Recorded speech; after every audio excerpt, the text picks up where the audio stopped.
All right. Welcome in to the Rant with me, Pugs Moran, heard every day right here from the Kelly Moore Memorial Studios in the beautiful E-Gallery in Dallas's Design District. We are, in fact, talk radio for normal people. I mean, if we're not normal, then we're abnormal in the best ways, meaning we're fun. We jump in a pool with our clothes on at a pool party fun. That kind of fun. Tuesday night trivia kind of fun. That's what I say. And to that end, our guest, look at him. It's Brandon. Hey, Pugs. How you doing, man? I'm good. Hold on. I got to give you I didn't. You got to get Brandon. What do you want to be? Sunbrew Brandon? That's what most people know me. I mean, we'll stick to that. Sunbrew Brandon joins the show today. We're going to talk a little bit about the events of yesterday. First trivia night we had. But first, let me tell you about the show. This show happens every day. Sometimes we have guests. Sometimes it's just me. It is driven by lifestyle conversations among people who just enjoy spending time together, or conversely, the news of the day, whatever's happening. Sometimes we mix the two. I perform the show most days as a stream of consciousness where we break it down into 4 different categories. That's just for my own edification so I don't get lost. First category, we call that Antecedently on This Day. It's a look back at the history. We're going to do that today. Second category, we call that birthdays. We take some celebrities and we decide whether we want to wish them a happy birthday or just go tell them to kick rocks. Quarter 3, deads. Celebrities who die. That's, it could be sad. Could be, screw that guy. That's what we decide. Quarter 3, where'd they go when they died? Heaven or hell. All of these things have to do with today, this day, and how we can prepare ourselves for whatever's coming, because information is always key. Now, we're also going to be getting into some of the things that we did yesterday, like the trivia night at the back 9. Huh? That was fun, Brandon. Oh, it was a great time. Is that all you got to say? Well, I don't know. No, not a great time. Let me tell you something. I don't do much. And I think you know that because you do everything. And you tell me all the time, come here, come do this, can you make it to this? I'm like, I'm going to sit in my room and watch TV, or I'm going to sit in my dark closet and write on my laptop. I've been very out. Being friends with you again means that I can now pretend to have some semblance of a social life, right? Yeah. And Brandon, this is important because I don't think I'm all that wrong. Are all that unique. I think that there are a lot of dudes like me. There are a lot of dudes who are maybe they've gone through a divorce, they're in a rut, man. They come home, they watch Hannity, they get drunk, they go to bed by 10:30, maybe they walk the dog. They don't do anything. Their kids are grown, they hate their bitch ex-wife. That's very common. Living in some apartment somewhere. Maybe they got the house, who knows? Whatever. That dude needs a place to go. And I felt last night when I was at the back 9, like I found my people. I felt like shit. The 2 people from out of town. Did you meet them? The guys who were playing, Cheryl and Mark? I met Ashley and Mike. Oh, okay. Cheryl. They're from Lake Whitney. Yeah. Oh, that's okay. Those were the people at the end of the bar. No, they were in the middle of the bar. At the very end was Mark and Cheryl. They're from out of town. I thought they're regulars. I thought they were from out of town. Okay. I don't know. I thought they were funny. They had some really funny answers. I love the way you put it together. We're going to make it better. We're going to make it a little smoother. Last night was night 1. But we do have to talk about somebody special before we go any further, okay? Okay. We have an executive producer of this show today. Now, the executive producer is almost always the guy or the gal who tips the most on the previous day's show. But today we've got a special executive producer. Ladies and gentlemen, all hail Bill, the king of trivia, today's executive producer. He killed it last night. Bill from the chat room. You all know Bill. There he is right there. Bill destroyed the room. Now, let's be fair. Let's be honest. The room that we had 10 teams. There were some people who were playing as solo, but we had 10 teams. And we performed this in the middle. We played trivia in the middle of the most violent hailstorm that I think. So unfortunately, I had a couple of friends. Which I didn't know was coming, by the way. I had no idea that was coming. Oh, all my friends who canceled used that as the excuse. Yeah, all right. my friends who canceled told me around 4:30, dude, we're not going to come down. It's going to be a nightmare tonight. And I'm like, jeez.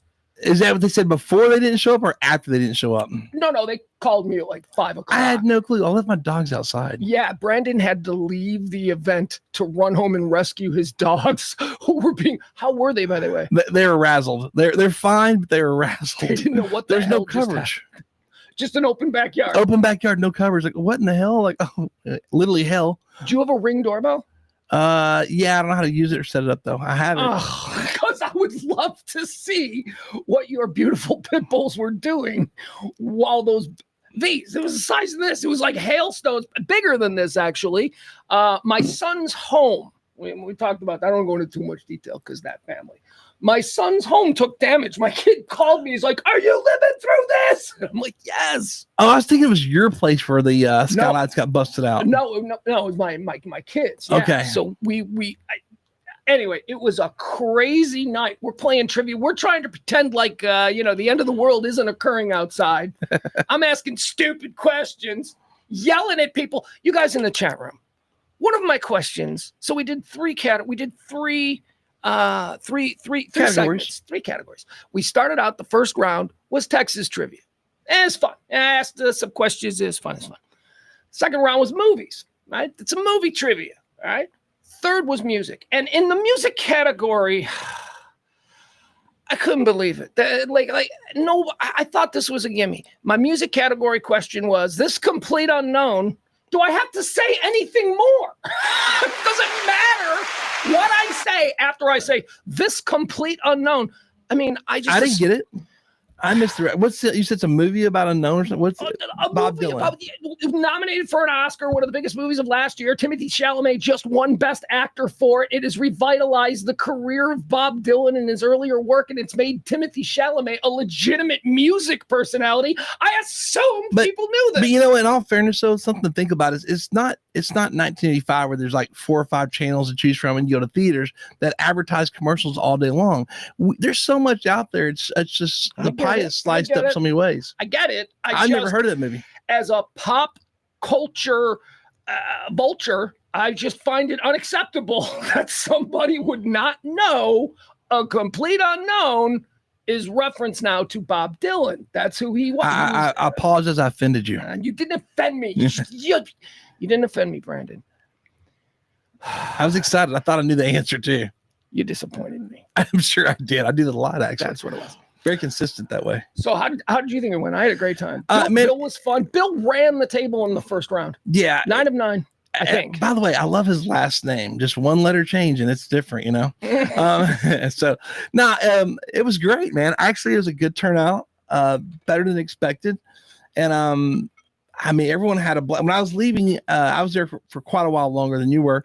And everyone just like had a great time. We'll be back next week. Didn't even know this was going on. Had a blast. And so it was Saltgrass. Shout out to Saltgrass because it seemed like about 8 of their employees showed up and like had the best time in the world. But you know what was also great? That table of women? No. Those were called the Pinks. And they were they were random women that showed up to play. The Saltgrass people all had the white shirts on. You can tell they're all servers. They all had white shirts on. Oh, okay. Okay. They set the bar. But everyone was so shocked that we're giving away free Rhino Rush, like a full case of Rhino Rush. They're like, oh my God. And they did not expect that. And we gave away like probably 20 cases of it. Yeah. That's it. Rhino Rush Nootropic. It's a new blend that's out there. It's for mind clarity.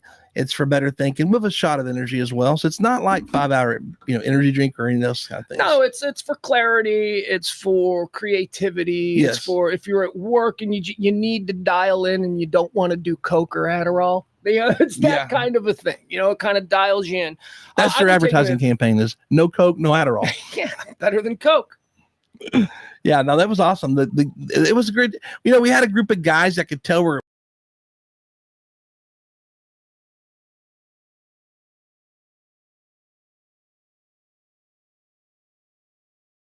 maybe going to be a problem. are the guy who I am, the guy who doesn't go out, the guy who, his family is, whatever happened, if you're that guy like me, and that's what I thought that table might have been. A couple of dudes got out with their wives and all that, but that table was those guys. That's who needs to just come out. We'll win you over. You'll have some fun. Most people don't know this, but I have social anxiety at the highest level. I cannot be out doing anything unless I'm there for a job. Like I have a purpose. Yeah. So if I go somewhere and I don't have something to be told hold this by the front door, I'd rather do that than just sit there at the bar. I'm so uncomfortable. But that's when I get in there, I'm in my element. That's it. I'm in the zone. But those guys I could tell didn't want to be bothered at first, and they had the most fun of all. Let me tell you what one of them said to me, because when I was over there, I was talking to him. I said, I'm sorry. I know you guys just came out to drink and now you got to put up with all of this nonsense. And one of the dude goes, no, man. I mean, we're just talking anyway, but these questions are fun. We're all arguing about it. And, they didn't start out playing. And then they were just like, give me a piece of paper. These guys are idiots. It was that kind of thing. So I had a great time. But you want to know what the most fun was? When we got there, look, you have to understand, Brandon does everything, right? Brandon's instructions to me and Lacey was also out there. Brandon's instructions was to be there at 6:00. I, of course, didn't make it at 6:00. I made it at 6:20 because I went the wrong way. I thought it was Webb Chapel in Midway. It was like 3. Anyway, we didn't know what we were walking into. So the questions, when I heard the initial questions, I just thought that was way too good. Brandon, the example you gave me was, guys, here was the initial question. Who is the king of rock and roll? That wasn't mine. That was Lacey's. Whatever. I've been playing trivia since the 1990s in bars, okay? So the most fun that I had last night, and last night I went home and wrote a ton more. The most fun that I'm going to have is in the question writing. I'm going to write all of these questions. I'm going to check them and double check them. They aren't just going to be pulled from a fucking Trivia Pursuit box or nonsense like that. They're going to have little fun riddles in them and little clues and giveaways. You got to listen. I came in there and for the first hour, I just sat there and banged out questions. Brandon, thank you. That was so much fun for me. You have no idea the creative juices. And I mean, I was dialed in. Lacey's like, how about this one? And I'm like, stop it. I'm working. So thank you for that. And I look forward to doing this again. And I hope that over the course of time, we can really build it into something that's kind of wild. Well, let me tell you, I started doing this like 12 years ago. And I kind of stopped. It's kind of the lower, we're trying to do bigger deals. This is more of a cash flow kind of thing situation.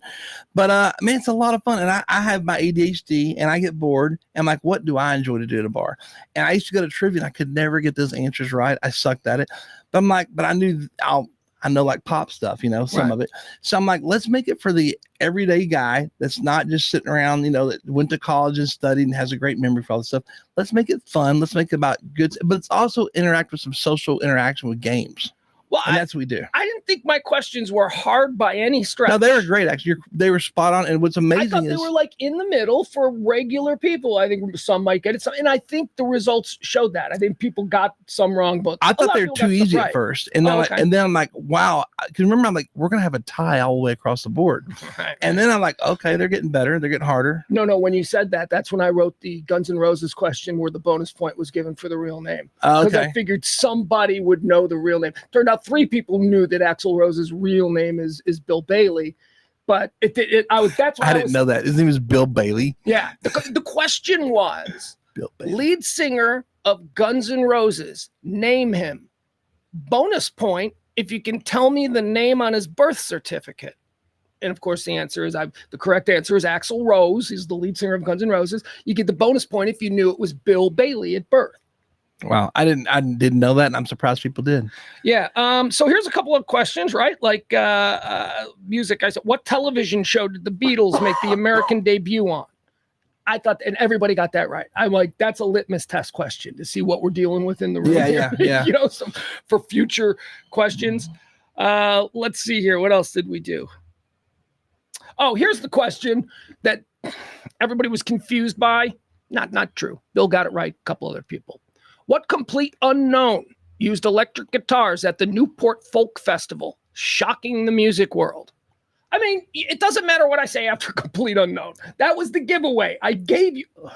And that's what I didn't get. Hey, I'm going to tell you something that last night was very educational. And one thing, I had no idea that Frisco was known for their prostitution and their the whorehouses back in the day. When was that? Yeah, see that. Here's how I wrote that question. All the way up until the 1970s. Wow. Yeah, when developers started to come in and actually build stuff.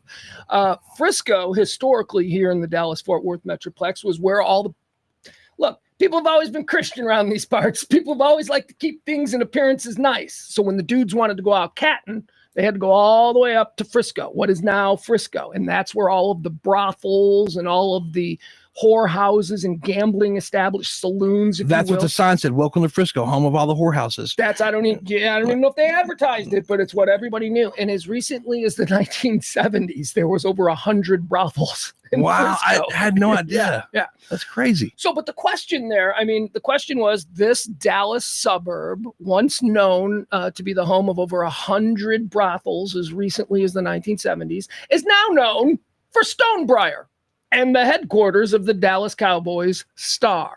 See, it didn't matter. I just gave you a little fun fact. Everyone knew the answer then. Right. But it's Frisco, really?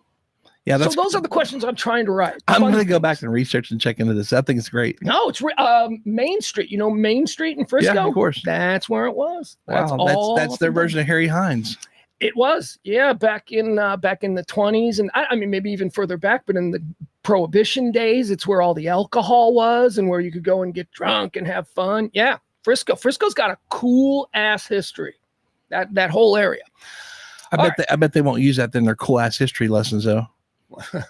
Hey, cool ass Frisco, home of the brothels in the 70s. So thank you again to Bill. Oh, by the way, the other thing you need to know about Bill, you guys in the chat room, Bill is our executive producer today because he's the king of trivia. Bill, I mean, you guys are hanging out every day. Bill's in the chat room every day. You guys are talking to him. You know, you're talking to, he's like one of the most interesting people on the planet. Bill lived in China for a bunch of years and taught Chinese kids English. Bill has traveled the world and seen Bill is a fascinating son of a bitch. And he's been lurking this whole time in the chat room. I thought he was like a big dolt like Adam or something. Hey, I want to send a shout out to Jeff Oakes, who drove in all the way from Rockwall last night to participate with us. Jeff, thanks for coming out. Thank you. I didn't mean to take a stray shot at Adam, but it was a way of transitioning to our next topic. So Adam Reyna, who I'm not sure whether or not he is in the chat room at the moment, but Adam Reyna, yesterday, I talked about how Adam Reyna, for some reason, doesn't like Brandon.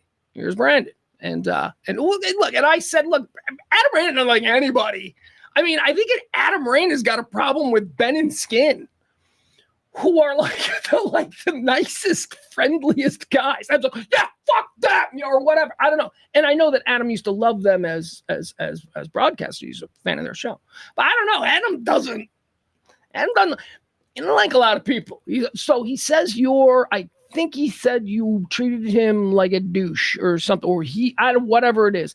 I don't see him in the chat room, and that's unfortunate. But do you want to respond to Adam Reyna calling you, Sunbrew Brandon, a douche? Well, I like to play both sides as he's on there. First of all, though, in all fairness, it depends on where he met me at, where he saw me, because there could be truth to that in the fact that when I'm out doing stuff, like you might say something that I have to answer back to, right? Which is going to look douchey. Hold on. We do have breaking news. Adam is in the chat room. Okay. And let's ask Adam where this started from so I can better respond. Yeah, it's okay. So we got a 30-second delay, so he'll respond to that in a couple of minutes. Okay. I just want to say though, based on where you met me, the content, the context, that could make me look very douchey because of what I do for a living, and I have to be a certain part. But if you meet me in real life, like out and about, you're going to find out that I consider myself to be very helpful, nice, caring. Can I tell you something about what I've noticed about you when you were working an event? What? Okay. And this is where people would have met you. Okay. I love you. We go back 20 years. We've had ups and downs. We always come back because he's a good dude. I know I can trust him and all that. So that's how I feel about you. And by the way, our downs were never really downs. Just,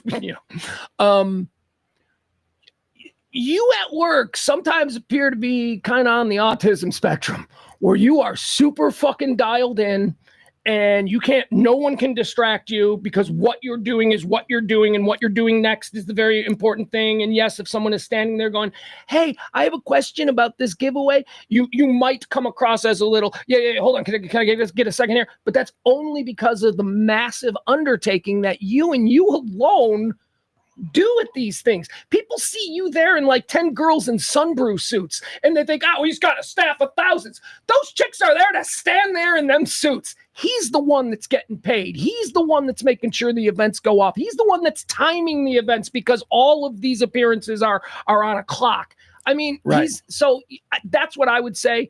Adam says in the chat room, now, I said he was a super nice dude, okay, which is good.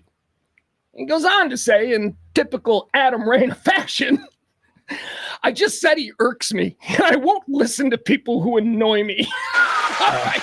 I have no doubt I can irk. That doesn't make me douchey. I'm sure I can irritate people. Well, yeah, it kind of do. Look, by a lot of people's definition, the mainstream nerd or the square or the normie, okay, they may see you in your flat-brimmed hats and your skater dress and all that in 2025 as striking them as douchey.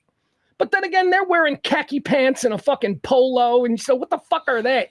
You know, it's fashion. All right. I wear what's comfortable. Makes you a douche, right? Behavior makes you. You can wear the douche uniform without being a douche. See, and I think the douche uniform is like the pants that are too short that show your ankles. You know, that got into the pointy shoes nowadays. You know what I'm talking about? That look. You know, everything's too tight, super tight. I wear what's comfortable, bro. I want to be I'm like, in my older age, I'm about comfort. You're not. Here's the thing about the way you carry yourself. You are who you are, and you are who you were, right? You are an amalgamation of everything. You just dress the way you have for a while, and it's, what are you gonna wear? Suits to some fucking? Don't even own one. Yeah, right. So don't own a tie. He's a successful businessman. He doesn't even own a tie. Adam has more in the chat room. Adam says, I met him at the back nine maybe 20-ish years ago, and then at dodgeball. But yeah, he's nice. He's a bit of a douche. I want to give Adam credit. He's a bit of a douche and grinds my gears. But I'm trying to listen now. Don't push me away. All right. Hey, Adam, I want to tell you, 20 years ago, I was, first of all, people sometimes think I have anxiety. So people think when I don't talk to them, it's because I can't remember their names. I'm nervous as hell. And I used to have a full-time assistant, Stephanie.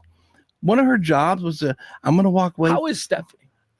Continue your story. I'm gonna walk away, and I would walk away and remind me, because I felt so bad, especially when I'd be on radio. People would know me, but I wouldn't know them. But I thought I was supposed to know them, and it'd make me so uncomfortable and nervous. So I'd walk away, find out who they were from her, and then okay, I don't know them, so I don't need to feel bad.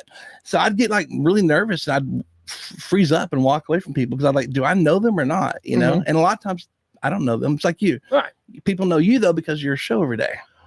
And it makes me super, super paranoid and anxious. And I'm not anxious in public or with a microphone or anything like that. Yeah. I mean, if anything, I'm maybe too comfortable, Yeah. But let me tell you something about Stephanie, because this is a funny thing with me and my son. So I have a whole bunch of pictures, which as parents do, of their child growing up, just so you can show them years later. Like, look at this. This is when we went here, because they may not remember it. So there's a string of pictures of Mason back in his toddler days with his babysitter. And his babysitter was Stephanie, the girl you were just talking about. Yeah. Stephanie was the apex Sunbrew girl at the time. Honestly, as far as just looking at her, possibly one of the 10 prettiest girls I've ever seen in real life. That's how I would describe. Beautiful girl, absolutely. Absolutely. And so sweet and all that. And she was so great with Mason. So we have this string of pictures where Mason is playing with her. And, she's ponytail. She looks like a hot babysitter, but it's nothing great, right? And she's playing, and they're kidding, and they're laughing, and she's carrying, she's throwing all kinds of great pictures. Then there's a picture of him and her sleeping together on the couch. They're both taking a nap, and they're out. She's a mom, so she probably wasn't really sleeping. She knew the trick to pretend you're sleeping, so he'll sleep. But it's a cute picture. So I show my kid these pictures. I'm like, look at how I took care of you when you were little. This is your babysitter, and I'm showing her. And then the last picture is her wearing this like super sex, like she was auditioning for Playboy or something. And it is like one of the hottest pictures. And every time the bit between me and my kid is, yeah, there. And when I get to that one, I swipe by really quick and he goes, wait, stop, go back. What? That was my babysitter? I'm like, yeah, dude, dad hooked you up. Yeah. Don't ever say.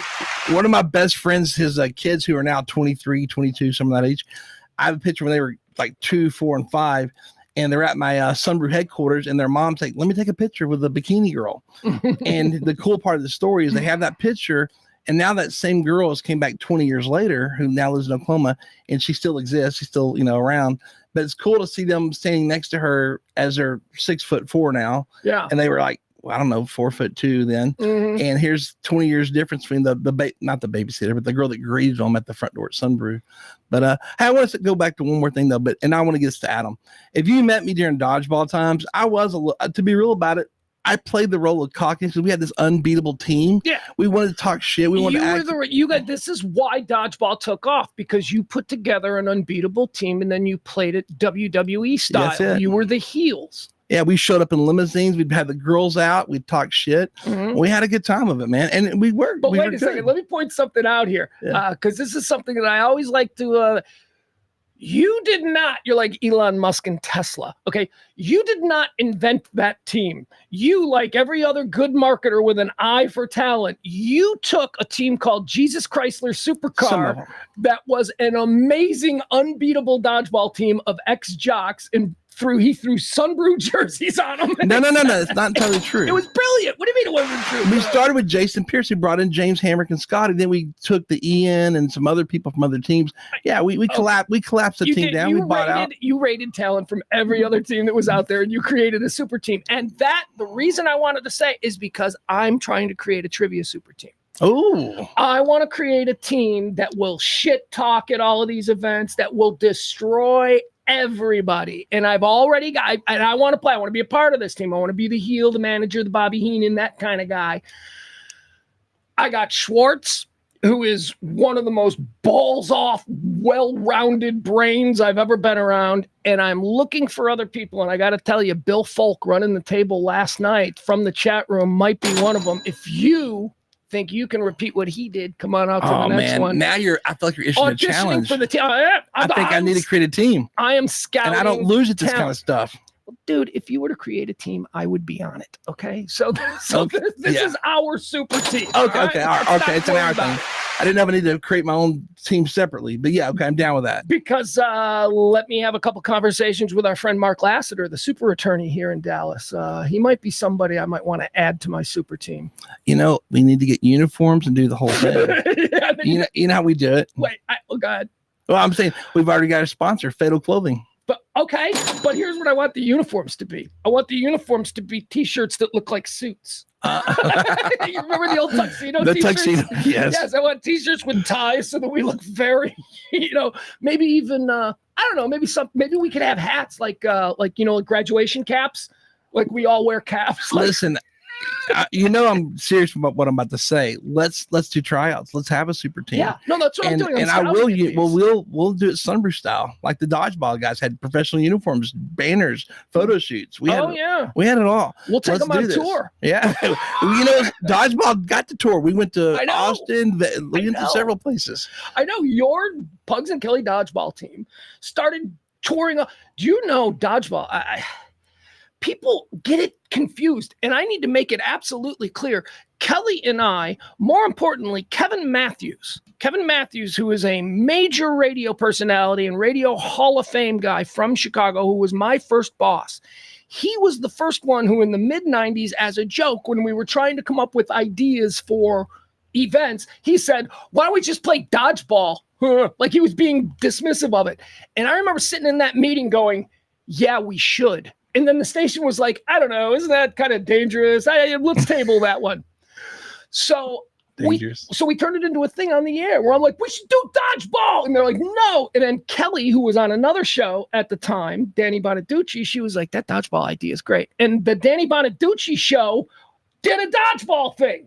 They did, and I'm like, fuck, I wanted to do that. So when Kelly and I, a couple of years later, came together and moved to Dallas, we needed a big event, and we said, let's do dodgeball.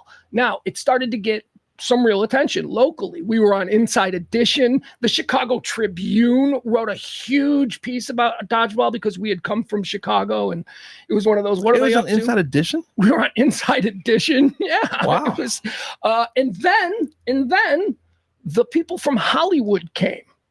The people from Hollywood contacted the radio station and said that we would like to send some coordinators and some people, and we'd like to meet the people who are putting this together. It was the people who made the movie Dodgeball. We were before the movie Dodgeball. The movie Dodgeball came about 1.5 to 2 years after us. And they came out and scouted us and watched you guys and all of that stuff. Well, the paper did a write-up about it, about the movie and your tournament. Dallas Morning News did a couple of my guys were either in pictures or interviewed or something. But yeah, I remember that. Dallas Morning News said that we were the radio show that inspired the film. And we were like, yeah. Wow. And that all came from a meeting in like 1994 where everyone thought it was a terrible idea. That's great. That event made millions and millions of dollars for that radio station, and I took home almost none of it. Yeah. You know, we were kicked out once for a dodgeball. For being too good? Yeah, actually. Well, we started getting sponsors, and when one of the big wigs over at your station found out about it, they told us we're gone. Yeah, I remember that, and that's why you came back, because we were like, no, fuck you. This event doesn't work without them. Yeah. Are you stupid? And Yucatan Ranch said the same thing, said, cancel us, and we're not doing it. You're kicking out them? No. I remember that situation, and I remember Kelly being the one to say, well, then pay them. Then make them the official 105.3 team. And they were like, well, we don't want to do that. So, fun times. Stupid radio.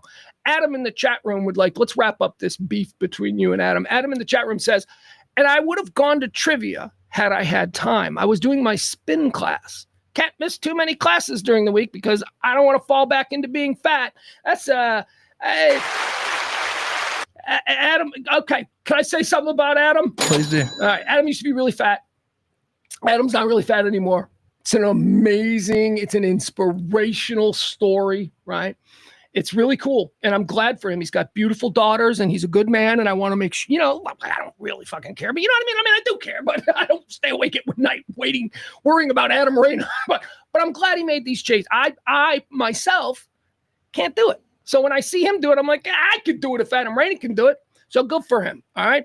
But here comes the but. Adam, everybody's getting sick and tired of hearing about how fucking committed you are to health spin classes and how many miles you rode on your bike. Nobody fucking cares anymore, man. All right? Keep it up. Keep doing it. You won the war. You're not a fat guy anymore. You look great. Just fucking nobody cares anymore. Thank you. Thank you. I'm speaking on behalf of the chat room. But definitely come to trivia next time. Adam Rayner is a contender for the super team. He's really smart. I told you that last night. I was like, here are some of the people I'm looking at. I think Adam in sports and music could be a real fucking people that want to join this team should kind of put their resume on the chat, shouldn't they? Or speak about it. No. They should come to our next event and talk to me. Okay. But contact me via Twitter or whatever and say, hey man, I'm interested. So I'll make a little time and we'll have a beer and I'll quiz you a little and I'll see if you pass muster. What if we took? I need girls too, by the way. I need girls. I need girls. You should clarify when you say that, though. No, yeah, well, for trivia, I need smart women. That's what I need. Hey, listen, I know we need to move on, but what if we took that team and once a week went to one of the other trivia nights elsewhere and slaughtered them? Exactly. And we recruit players for our events. Well, we just walk in and destroy them. That's exactly what I was thinking when I said we could take it on the road. We could take our super team and crash other trivia nights. I'm in. It'd be real rowdy and loud and bannered up with who we are. Roll in talking shit. If we were to have like a home bar, right? We would get like those uniforms and we'd go to other bars and we'd kill them. I say we're here from trash trivia. We say if you want to take us down again, come to our home field next time. We came to yours and kicked your ass. Yeah, that sounds great. I'm loving it. The super team is coming. However, I think the team is going to have 4 people because that's typically how you do it with teams. There's 4 people. Most places are up to 6. Yeah, but I want to keep my super team manageable. But because of who the people on the super team are, I'm going to need about 15. And we're going to rotate them in. I was going to say you need backup because you're going to miss that nights all the time. Schwartz is a world-class surgeon, okay? He might not be able to commit to every little 2-hour, event. Same with if we were to talk about our friend Mark, who I think is also very bright. Anyway, okay, so that's fun. So that's how we develop. I had such a good time last night. Thank you, Brandon, and I can't wait to do it again. Trivia night, wherever, coming to a town near you. All right, what else do we need to do? Let's get started. Sorry, get rid of the Adam thing. Hold on, hide that. All right, I'll do this. Barney, look at my guy Barney. My guy Barney in the chat room now. He's losing the weight too. He says I'm about 319, and that's down 40. So be proud, motherfucker. I am proud, dude. Yeah, man, good for you. Look at all us old dudes, man. We gotta stop being fucking fat, lazy. Yeah, we can pull that off at 35. We can pull that off at 25, Actually, nobody wants to be fat, lazy dude at 25, right? You still want to be a little bit, you want to be able to play pickup basketball with your boys if you have to. It's time for us to get in old man shape. It's hard being old, and we can't go into old man age like 50, 100, 150 pounds overweight. I don't want to keep talking about this, but we could do, we're off there, we'll talk, maybe a weight loss challenge for the listeners, and then I can hook them up with a bunch of gear, clothing. I don't want to do that. But that's why he's my guy, because he's always got those ideas. He's Billy Blazejowski from Night Shift. If you remember, do you remember Night Shift? Night Court. See, he doesn't remember Night Shift. He knows Night Court. You take what you get. Billy Blazejowski. Michael Keaton's first really big comedy role. He's funny. Anyway, plays a guy with nothing but ideas. Billy Blaze. Don't know. Okay. All right. Let's see here. What do we need to do? Brandon is, of course, our guest. Sunbrew Brandon in studio with us today. We have an executive producer. Let's not forget about him. He's the king of trivia, but around these parts, we know him as Bill. Bill is our executive producer. Adam says it's harder to lose weight. He's 45. He says harder at 45. It is as you get older. Your body slows down, man. You just, and shit hurts. You can't train or condition yourself the way you once did because muscles tear and joints pop, past 40. It's different. It's crazy. I have not been able to move my arm over my head since training my kid to do long snaps a year ago. And you know what? I just accept that. I just accept that I am now a human being, Brandon, who this arm can only go this high.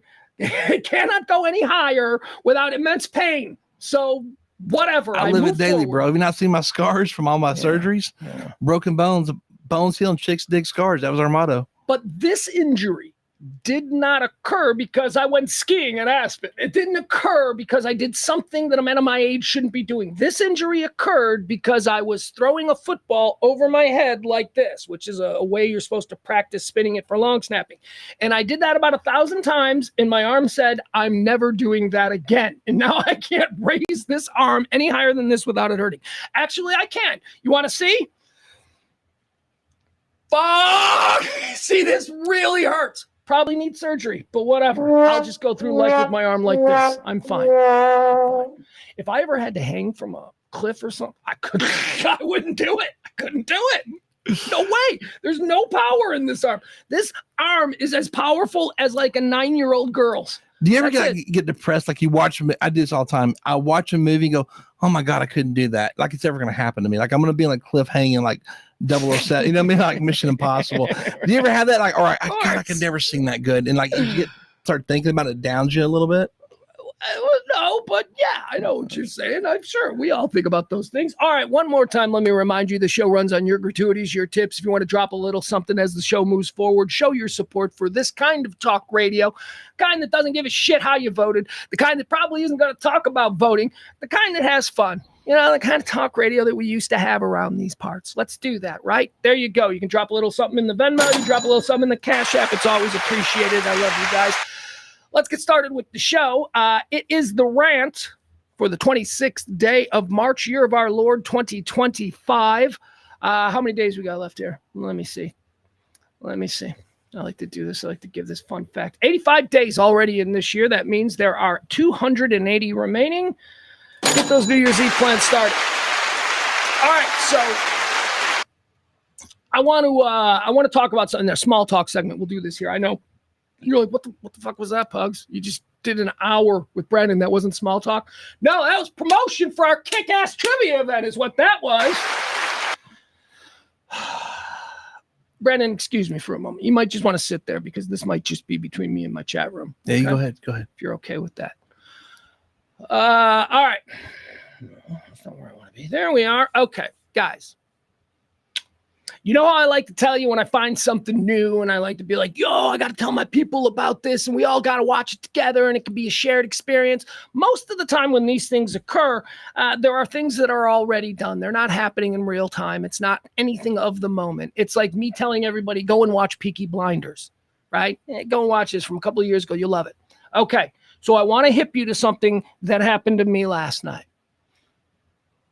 And by the way, it's got me, those of you may recall when I was in Chicago, I did my daily show, The Watch List, or it wasn't daily. I think we were doing it once or twice a week. The Watch List, which was all about what we're watching on TV. And I'd bring interesting people in and we would talk about what we're watching and it was great. So after what happened last night, I got on the phone this morning and I'm talking to Ed, right? And I'm talking to people. I think I'm going to bring that back. And here's why. I want to do a podcast starting tomorrow night at the earliest. If we can record tomorrow night, that would be great. But I want to do a podcast on a new show that I discovered that has absolutely blown my mind. There are only 2 episodes currently in existence. The next episode posts on Apple TV April 1st, I believe. Maybe it's April 2nd. But you guys, have you heard about The Studio? Okay? The Studio. Here's what I told Big Ed Silla from Radio Misfits. I told him, I said, I haven't been this excited and seen a show with this much promise since I watched Succession. So you know what that means? You know what that means. Here's the deal with The Studio. Hold on. I got way too many windows open, guys. We're going to take a break here for a second while I close some of these damn windows. Nope, that ain't right. You don't need that. Hold on, gang. Don't need video storage. Don't need video storage. Okay, good. Now we're back. It's just us. The Studio comes from Seth Rogen and Evan Goldberg, right? Everybody knows them. They're 2 of the most prodigious and successful television creators of the past couple of years. Everything they do is amazing. If you're looking for an example, I would urge you to watch Preacher, the FX series Preacher. So you may also remember they make movies, Seth Rogen and his writing partner, Evan Goldberg. They made a movie a couple of years ago called The Interview, which starred Seth Rogen and his buddy, James Franco. Seth Rogen and James Franco made this movie, The Interview. The premise of the film was that they were going to North Korea and they were going to interview Kim Jong-un. They made this film, The Interview. Don't know if you ever saw it. It's brilliant. It's hysterical. Unfortunately, almost nobody ever saw it because the political climate at the time that the film was released was not good. Remember Little Rocket Man? He was, all of this stuff. And now there's this big Hollywood movie starring James Franco and Seth Rogen that is, going to pretend to kidnap Kim Jong-un. North Korea didn't want it. The State Department didn't want it. The State Department came down on Sony. Sony shelved it. No theater release. I don't know if it was even available digitally until a couple of years ago. You can find it now. This led to North Korea perpetrating the famed Sony hack of 2020, right? What do they call it? The fappening? The North Koreans hacked Sony and got into all of the actors and actresses and all of that stuff, their personal pictures. They released them. They also got all kinds of important business stuff. It almost wrecked Sony. That was due to the fallout from Seth Rogen and Evan Goldberg making the movie, The Interview. His fallout with Sony is a whole other thing. They can't stand Sony. So while this was all going on, Seth Rogen, like 5 years ago, and Evan Goldberg, they started writing the most let's burn Hollywood fucking down script in history. Well, that has become this new show, The Studio. And it is fun. like I said, there's only 2 episodes right now. I want you to see the trailer. And by the way, if that hasn't interested you, a lot of my kid's entire desire to see something is ruled by Rotten Tomatoes. The Studio is the rare show to debut on Rotten Tomatoes with a 100% rating. Variety is calling it the show that is going to save Hollywood comedy. So let me show you. Oh, and the cast. Did I tell you about the cast? The premise is Seth Rogen is a guy who becomes the head of a big, powerful Hollywood studio.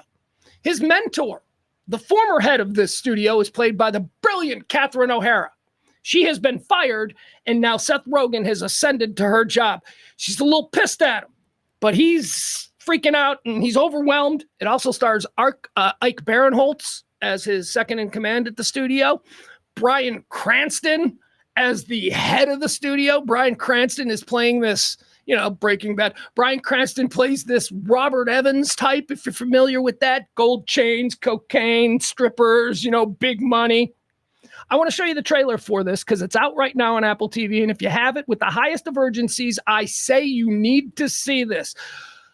We're going to start a podcast on it. We're going to do every episode. It's early. You got to get in now. Nobody even knows this show. Here you go. Here's the trailer for The Studio.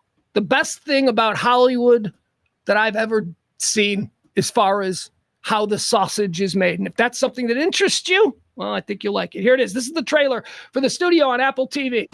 I am so excited about watching this trailer. This is going to be perfect. Can we dim the lights? I got a meeting after this. Being the head of Continental is the only job I've ever wanted. Yeah, I'm honored, obviously, to be one of the people that gets to choose, which movies get made and which ones don't. That's huge. And I got into all this because, I love movies, but now I have this fear that my job is to ruin them. The job is a meat grinder. Prestige films and box office hits, those are not mutually exclusive. We can do both and we will do both. Matt, I get it. You want to make great art and make $1 billion doing it. Well, guess what? That never happens, and you're going to screw everything up trying to make it happen. If it was up to me, we'd be focusing on making the next Rosemary's Baby or Annie Hall or some great film that wasn't directed by a pervert. Turns out perverts make great movies. They really do. Well, I low, okay? There's 0 margin for error on this shot. Action, please. Greta, I actually want to talk to you about awards season. Just make sure to keep your winter clear. We have Okay, Matt.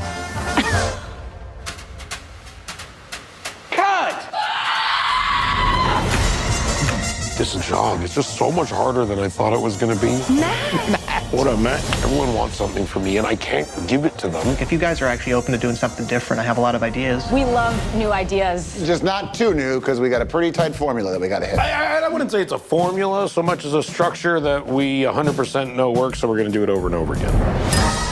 Fine is not good enough. This is racist. You want to bring down the studio? Why didn't you shut this party down? Why do you keep lying? What is wrong with you? The job makes you stressed and panicked and miserable. But when it all comes together and you make a good movie, it's good forever.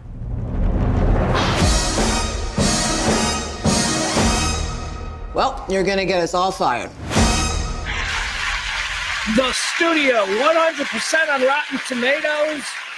Critically acclaimed at the wazoo. The first 2 episodes posted 2 days ago on Apple TV. If you got it, I'm telling you, this is going to be the next. They couldn't hear that. No, it just does. Apple TV. It's so here. Wait, let me just show you because let me show you an example. Oh, by the way, also every major star in Hollywood is in this show playing themselves. So if you like that aspect of shows like Entourage and stuff like this, this show's star power makes the celebrities on Entourage look like a bad Merv Griffin show from 1979. They have superstars in this show playing themselves. Martin Scorsese, Charlize Theron. Okay, I don't know. I couldn't think of any more, but there are big ones. I promise you. Do you have Apple TV? I do. Yeah. Okay. Or I should say I have access to Apple TV. That's why do you? A lot of people do that. I have the stick, but unless it's like where I turn on my TV, it's like one of the options. I don't watch anything but those things. So here, I'm going to show you this clip. This is another clip that's going around. This is funny. The trailer doesn't really give you an example of the humor in it. This is a movie that Seth Rogen is producing called Apocalypse, which is a dumb stoner apocalypse movie. Okay. But it also has zombies who infect you by spraying you with diarrhea. Okay. So this is the high class, sophisticated film that he wants to make. Hard to say high class and diarrhea in the same sentence. I know. So here you go. And also in this scene, I think it's Josh Hutcherson playing himself and somebody else as well. All right, here we go. This is a scene from the story. Breaking news. Tonight, chaos has spread across the city. Officials are advising to shelter in place. This summer. You smell that? Johnny He's dropping trowel. We got this.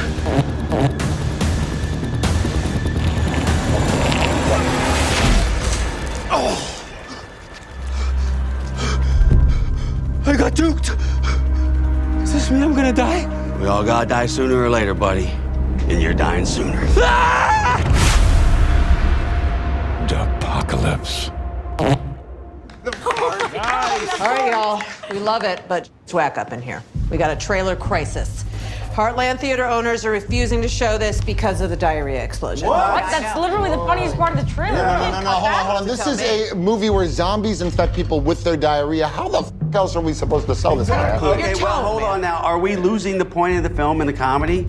We made a dark satire about medical disinformation, and I don't want that to get lost. No, it's true. It's a very deep and complex film, but I want that diarrhea explosion in the trailer. It's gotta be. As long as you maintain my client's vision.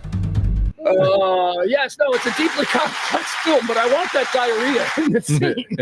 All right, there you go. I just wanted to put that on your little radar there. The highest recommendation from yours truly for that. All right, let's get into some things that are happening today. Let's see. And we did that. Diarrheal zombies. That's a thing. You like the zombie movies, Brandon? Are you a zombie movie guy? Nah. Not into it. Let's see. Do we have anything here? I don't know. I feel like awkward now trying to just do the regular show since we've already done like an hour of other stuff. This kind of show. So I'm having difficulty now figuring out how to transition. We're trying to go back to the people that died today and were born. You know what we do? Let's not do. Do we need to know that? Okay, quickly, let's do some birthdays. All right, we don't need to do events today because quite honestly, there wasn't a whole bunch of events of the day. Born on this day, let's give a happy birthday to 1931 Leonard Nimoy. He's Spock. He's my Spock. Didn't the other Spock die? Who's the other Spock? The new Spock. What do you mean? The new Spock. I was never a Trekkie, bro. Yeah, me neither. Never did that. That's like the worst. I was a Star Wars guy. I thought that there was a choice there. I thought that you were either one or the other when I was. I was a Star Wars as a kid, but I'm no Star Wars as an adult at all. But I saw your Darth Vader. But Darth Vader and Chewbacca's head in the basket. See? I've got all my Star Wars toys. I found all my Star Wars toys, a lot of them, and they may be worth some money.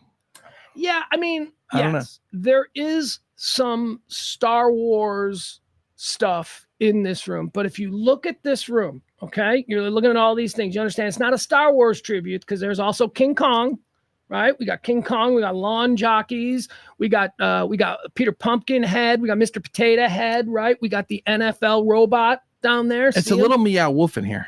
It's pop culture. You know Meow Wolf is? Yeah, absolutely. It's a little. Dude, Meow. I run a gallery. Yeah, you don't think I know? Doesn't mean you've been there. I've been there many times. We're trying to do a version of it. That's kind of one of the ideas that we have for the space. But yeah, what this is a tribute to pop culture more so than just a grown man fixated on Star Wars. I think Darth Vader represents a pretty strong presence of Gen X history. I'd agree. Yeah. I do. All right, Spock, born on this day. Good for him. James Caan, born on this day in 1940.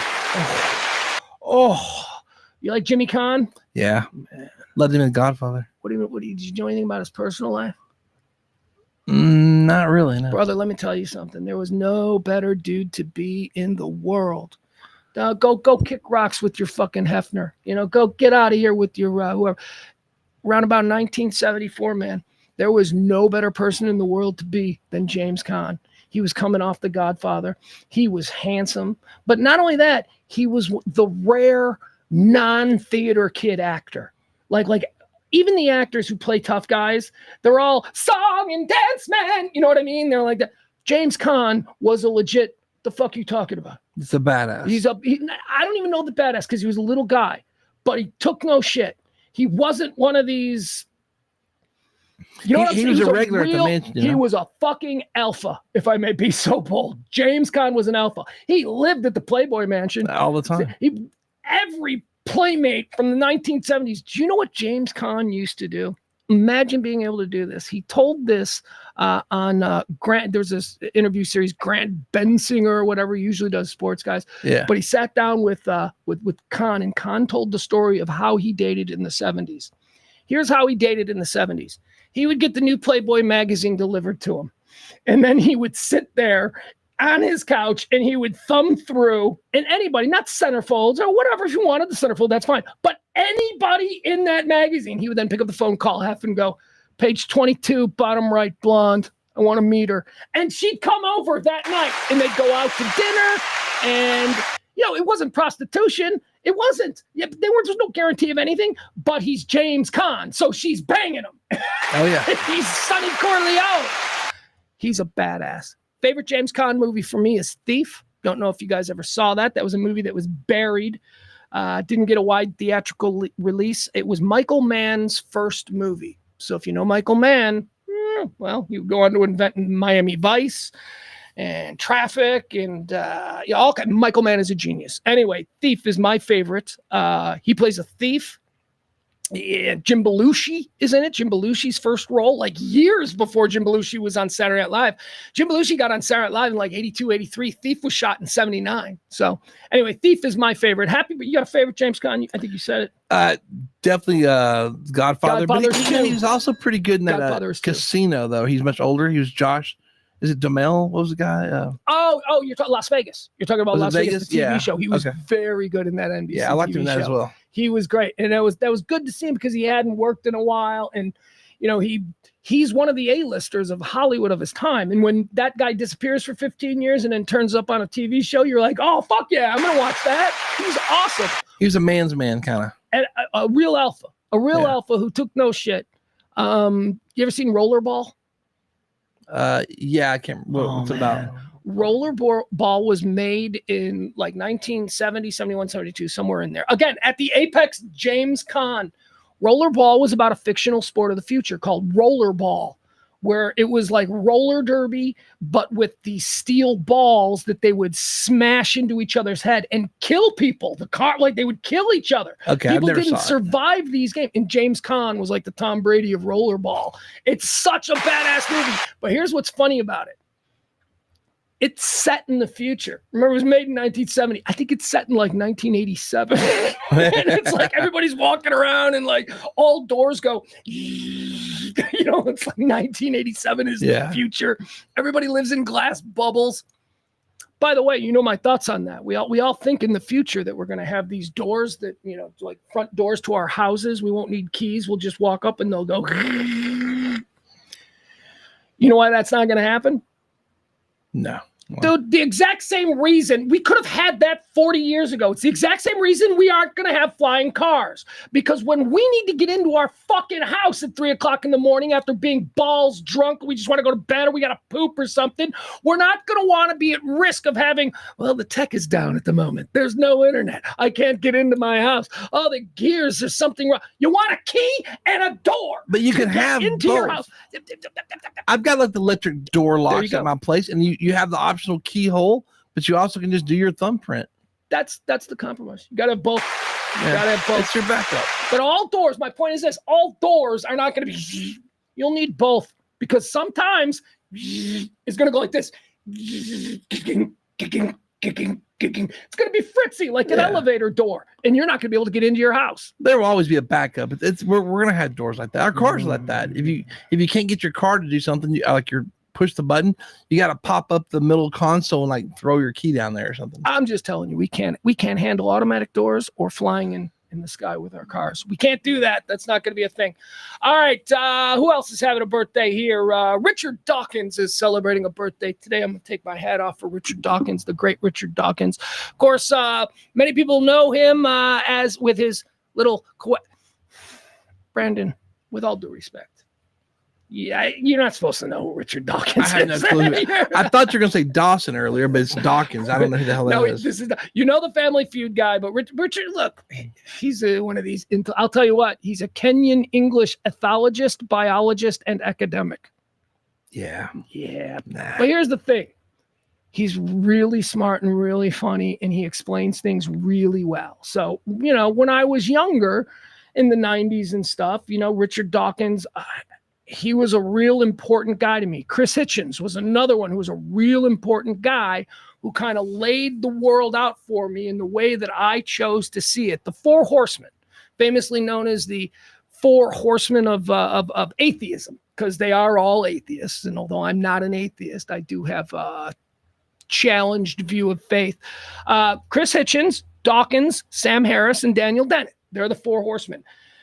Let me just tell you something. Okay. Let me just tell you this. Trust me, I'm not going to waste your time, but you can find this incredibly famous conversation. If you're into really famous, really interesting conversation with smart people talking about things that affect you and that you've never really thought this deeply about, go to YouTube and just watch The Four Horsemen. Here's what it is. It's those guys. It's Dawkins, Dennett, Hitchens, and Sam Harris. They all came together to Christopher Hitchens' home before he died. He just died. Well, it didn't just die. He died about 10 years ago. They all came together. They sat down. Probably the four smartest people on the planet. They came together, they sat down, and they talked for 2 hours about the world. And it is the most get stoned, crack a beer, sit on your couch, and watch these I'll give you an example of what it is. I obviously will not make you watch the whole thing, but here.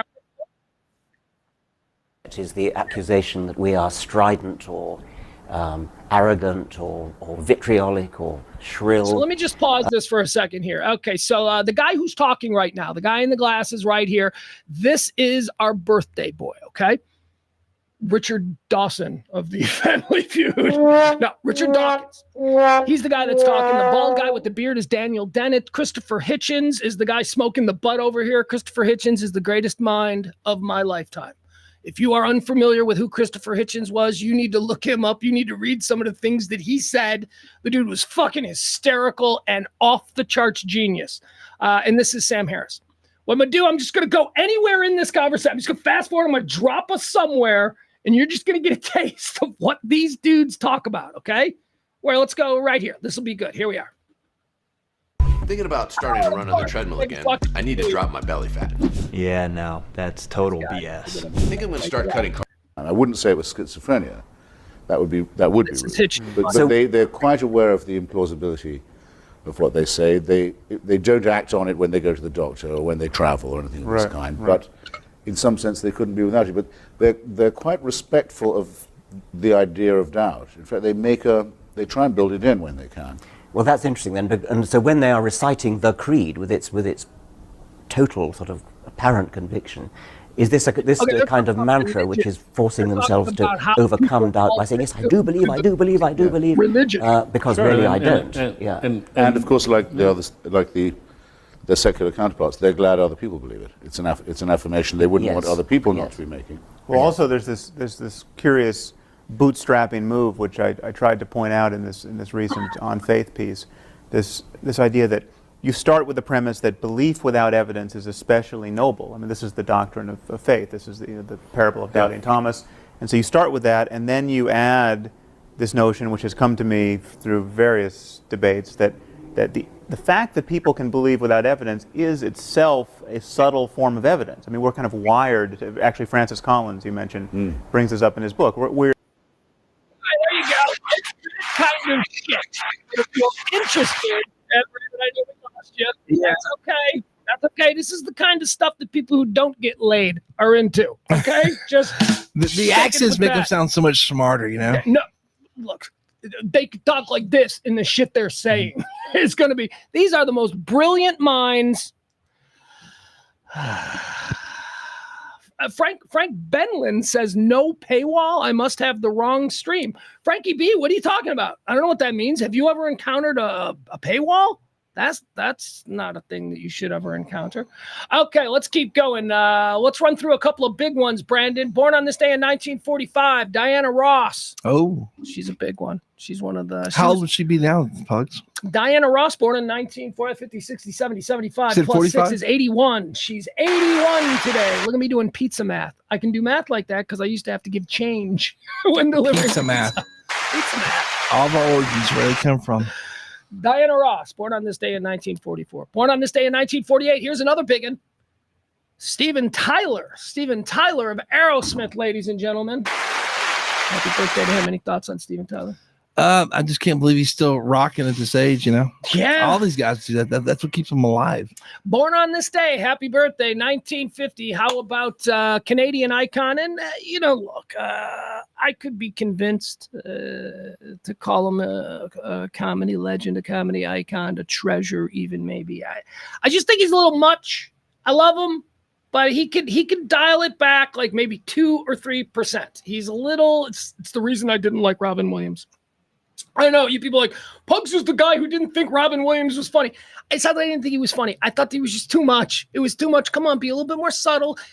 Robin Williams was the guy in the bar who hits on every single girl he sees until one says yes. That's what his comedy was. His comedy was joke the bombs, joke the bombs, joke the bombs, joke the bombs, killer. Joke the bombs, and so I didn't like that. Yeah, 2 over the top for me also. Martin Short is like that. Martin Short's birthday.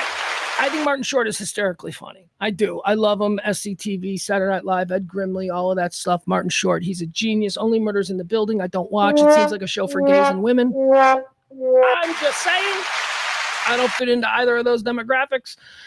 Happy birthday, Martin Short. Born on this day in 1950. Born on this day in 1966, the great Michael Imperioli, Christopher from The Sopranos. There's a guy on TikTok who imitates all the Sopranos. He's like a 19-year-old kid. And I'm like, how did he even watch The Sopranos? He's a 19-year-old kid, and he does TikToks where he recreates entire scenes from The Sopranos as every character. And he crushes. His best, however, is our birthday boy today, Michael Imperioli. He has a Christopher Moltisanti from The Sopranos impression that crushes. His wife from the show ended up on OnlyFans. You mean his girl? I don't think they were ever. I don't think. They were his chick, whatever they were. Yeah, she's actually married to Shooter Jennings, or at least she was. We're talking about. Why can't I think of her name? The actress from The Sopranos. I can't think of her. That doesn't matter. Moving on. Happy birthday, 1968. Born on this day, Kenny Chesney. Who's he married to? Is he the one that's married? Who's married to Nicole Kidman? Oh, that's the dude from American Idol. I can't think. It's not Kenny Chesney. No, it's not Kenny Chesney. No, it's Keith Urban. Keith Urban. That's it. There you go. Okay, that just came to me. Yeah. All right. So Kenny Chesney, was he with one of these guys? Was with an actress, and they broke up because the dude turned out he was gay. It was like he wasn't. I think is that Kenny Chesney? You know what? I'm clicking on it. I'm going to go into his personal life, and I'm going to see exactly. So yeah, Tim McGraw and Faith Hill, right? Tim McGraw and Faith Hill. Don't besmirch them. They're a lovely couple. No, I'm not. Liked them in that show, 1923 or 1988 or something, or 1888. Yeah, 1883. Yeah. All right, here we go. Personal life for Kenny Chesney. In 2000, Chesney and Tim McGraw were involved in a scuffle with police in Orchard Park, New York, after Chesney attempted to ride a police horse. That's baller. That's rock and roll. Don't you ever tell me that these country son of a bitches weren't as nuts as Led Zeppelin in their prime, because all you got to do is check out the kind of shit that Johnny Paycheck was up to. You'll learn. These country sons of bitches, especially back in the day. Let's see here. On May 9th, 2005, Cheney married actress Renee Zellweger. That's it. Okay, here we go. I don't recall ever hearing that. Yeah, let's see if we get detail. He's gay. They broke because he was like, he didn't want to fuck me. He's like, it's like into dudes. Or she didn't say that. Like her assistant said that. Like told like People Magazine or something. Anyway, it became a whole thing. And also that's what it was. It was the divorce decree. It was how she wrote, Renee Zellweger. It's how her lawyers chose to say they wanted a divorce that led everyone to go, oh, he's gay. Like it was one of those kinds of things. On May 9th, 2005, Chesney married actress Renee Zellweger in a ceremony on the island of St. John. They had met in January at a relief event for the 2004 Indian Ocean tsunami. On September 15, 2005, after only 4 months of marriage, they announced their plans for an annulment. Here it is. Zellweger cited fraud. Wow. That's what it was. That has been the traditional way that women have sued for divorce when they find out their husband is gay. The legal term for getting out of that relationship is it was fraud because he's not going to do his marital duties. I'm going to start using that. Zellweger cited fraud. I think her dude's fraud. Zellweger cited fraud as the reason in the related papers, and after media scrutiny of her use of the word fraud, she qualified the use of the term, stating that it was, it's just legal language. Yeah, okay. She had to come out and say something. She didn't say he's not gay. No, she said, oh, everybody's reacting. It's just legal language. Whatever. I don't know. I don't care. Let's see what else. Zellweger cited fraud, blah, blah. Chesney later suggested that the failure of his marriage was due to the fact that he'd panicked. In an interview by 60 Minutes with Anderson Cooper, Chesney commented on the failed marriage. The only fraud that was committed was me thinking that I knew what it was like, that I really understood what it was like to be married, and I really didn't. Yeah, Kenny, gotta have sex with her. You got marriage is like you gotta have sex with a woman. I don't know if you're down with that. Anyway, happy birthday, Kenny Chesney. Couldn't name one song. I know that he's a superstar. Hell, I attended his concert one time over in Frisco. So you know Kenny Chesney music? I don't. I was paid to be there for Yellowtail Wine. Yeah. You don't really know music. Like you're not really like a music. Like you know the big ones, and you're like, oh, yeah. I like this song and all that, and that's fine. I don't know. I mean, I bet I know a lot of Kenny Chesney songs. I just don't know it's Kenny Chesney. I'm sure we heard him. We'd go, oh yeah, I know that. Yeah, that's what I mean. Because he's a very big star. Born on this day in 1968, James E. Ha. He, of course, of the Smashing Pumpkins. Terrific player. Born on this day in 1989, Von Miller. Is Von Miller in the Wind? Von Miller. Okay, so here's a cool story. So Von Miller, of course, NFL great last season with the Buffalo Bills. I think he's a free agent now, or I'm not sure. I don't know what the status is. Of course, he's a Dallas kid, born and raised, was one of Texas or Dallas area's best football products of the past, 15 years or so. Sorry, I'm being distracted by something that's on the TV. Von Miller, last year, we talked about him right here on this show. He got in trouble with Dallas police right here on Turtle Creek for beating up his girlfriend or whatever it was, baby mama. I think she was pregnant. He apparently got a little handsy with her. I think beating her up is a bit overstating it. I apologize. I don't recall the exact details. So with all due respect, I'm just trying to be entertaining. Anyways, he was in the news for that. But here's the funny thing about him. His little brother plays in my son's division, and Von Miller's little brother is like a super good linebacker. And it's just funny because I didn't even know it was Von Miller's. Well, I found out at a game that it was Von Miller, or that it was Von Miller's. But it makes sense. That's genetics. Right. No, not that he's good. Of course he's good. But it's funny that my kid who's a center, who's one of the best centers in the area, knows full well who that Von Miller's little brother is, because he's supposed to be really good too. That kid, Von Miller's kid, is like one of the top ranked high school. Well, he's a sophomore. He's going into junior. He's my son's age. In the state of Texas. He's definitely going to be something. I don't know his name. He goes to some school in Frisco. That's all I know. All right, let's do dead people. These are some people who died on this day, Brandon. Let's decide whether or not we think they went to heaven or hell based on nothing more than what we understand about the rules there. Dead on this day, Beethoven. Heaven. Why? Just he's like a god in the music world. I don't know. I can't say much. I mean, classical music, it's not rap, like, gangster rap. Yes, fancy. It's a hard one for me because, I honestly don't know shit about Beethoven. I don't either, but I just think that's something Jesus would like to hear up in heaven. If this was Mozart, I'd be able to go, I saw Amadeus. I know what that dude was like, but I have no idea what Beethoven I think was we're just supposed trained to to like. think that Beethoven's a big deal because we were somehow told this. He's a big deal because we still know who he is. Yeah, dude, there are bands from the 90s that you don't recall, but we still remember Beethoven. Yeah. So no, he stood the test of time. I don't know, nor do I appreciate exactly what it is that he did, but other people do, and I get that they probably. It's better to put him in heaven though, just to be safe. All right, you don't want to put someone to hell. Based on Brandon, Beethoven goes to heaven. Now you said it's not like he's a rapper or anything. The gangster rapper, I said gangster rapper. Oh, specifically. Let me make sure difference. Let me make sure that Dead on This Day, 1985, that Eazy-E is a gangster rapper. He's only the gangster rapper. He was the gangster. I know. Yeah. I want him to be in heaven though, because I like to be entertained. I know. But man, I hate to put him in hell. But I don't put no one in hell. All right, I'm gonna give him a pass and put him in heaven. Oh, you're going heaven for Easy. With a pass. Can I just say, for people who are too young to truly appreciate this, back in like 1993, 1994, there was nobody that could get me to tune into something than Eazy-E speaking. Like I remember if an NWA was on Arsenio Hall or something, we'd all. Sure, there are other names in NWA, but it was Easy who would say the thing that got everybody in trouble. Easy gave no fucks about anything at any time. Easy was the actual only gangster in NWA. What year did he die, though? What year did 95, he die? 1995. Okay. Hold on. Let's talk about the gangsters. Let's see. You got Cube, Dre.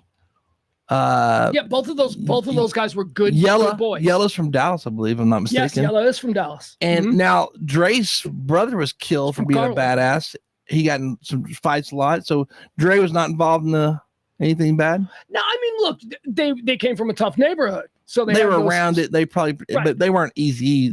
He was drug dealing, all the crazy stuff. So, Easy funded NWA. Yeah. Easy saw what Dre could do and how Ice sounded in the studio, and Easy said, "Let's make some money." And so Easy was the businessman. He was the gangster. Where would you put him? Heaven or hell? What's your play? Oh, he's in hell. He's You're putting him to hell? Oh man, he's got one of the greatest songs of all time, though. He does. He absolutely does. He's terrific. He's I'm giving fun. him a pass. I'm putting him up there. All right, I gotta put him in hell though. All right, that's gonna do it. Those are the people who died. All right, so.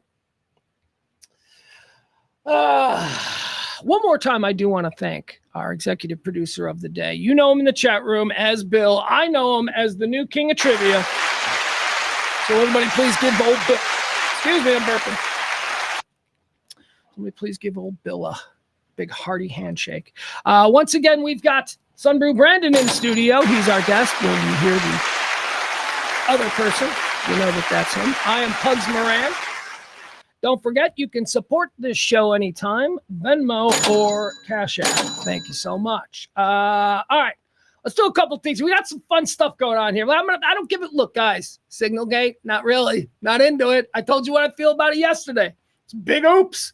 Just fucking admit it. Let's move on. Admit it. Don't do that again, okay? But this endless sitting around going, it's no big deal, is just insulting to anybody with half a brain. Stop it. You fucked up. People fuck up. Maybe someone's got to be fired. I don't know. We'll see. But just admit it, because you not admitting it is driving everybody insane. Moving on. All right, that's Signal Gate. That's the big oops. That's what everybody's... Did the president speak, by the way? I was waiting earlier today. It was said that he was going to speak on this issue. And oh, damn. That I would have had me time. That's kind of why the show was late. I thought Trump was supposed to speak at like 12:10. I wanted to watch him, and I wanted to time it with the start of the show.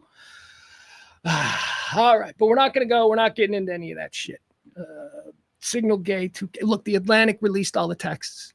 The Atlantic, after 2 days of the administration going, there were no war plans. This is not. The Atlantic today said, okay, fine. We didn't want to do this. Here is everything. And they put it all out there. So that means, look at it yourself. Make your own opinion. But don't sit here. Don't pee on my leg and tell me it's raining. All right? Again, I know what I saw. Here's another thing I saw. Let's take a spin around Dallas. We got some crazy people in Dallas here. Did you see what happened at DFW Airport yesterday? No, I did not. I didn't see the news last night. This is awesome. I don't know. Hey, Brandon, come get your girl. A chick stripped down completely naked in Terminal D and then started completely freaking out. And of course, nobody stopped her. They all just filmed her. So we're gonna watch a video. Is she hot or not? Well, let me tell you something, Brandon. It's a little, let's you and I try and figure that out. Let's, because I've already seen it and I have thoughts. So let's see. We're going to see if a real crime was committed or not. We're going to see, right. What's the crime here? All right. This is DFW Airport. Let's watch this yesterday. Terminal D, it says. At least I think it was yesterday. It was posted yesterday. So, you know, I assume. Here, let's go. All right. Turn your screen this way. I got to see this. I will get you. Here's me all blurred. All right, here we go. You know, let me see how big I can make this. We'll get rid of that. Boop. Okay. Let's get rid of these. Close those. All right, that'll be best. All right, once again, this is DFW Airport Terminal D. This was posted yesterday. I think it was yesterday, but who cares? It's evergreen content.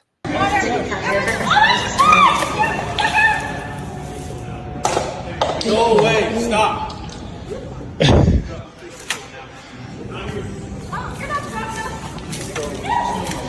Oh, shit. What the fuck?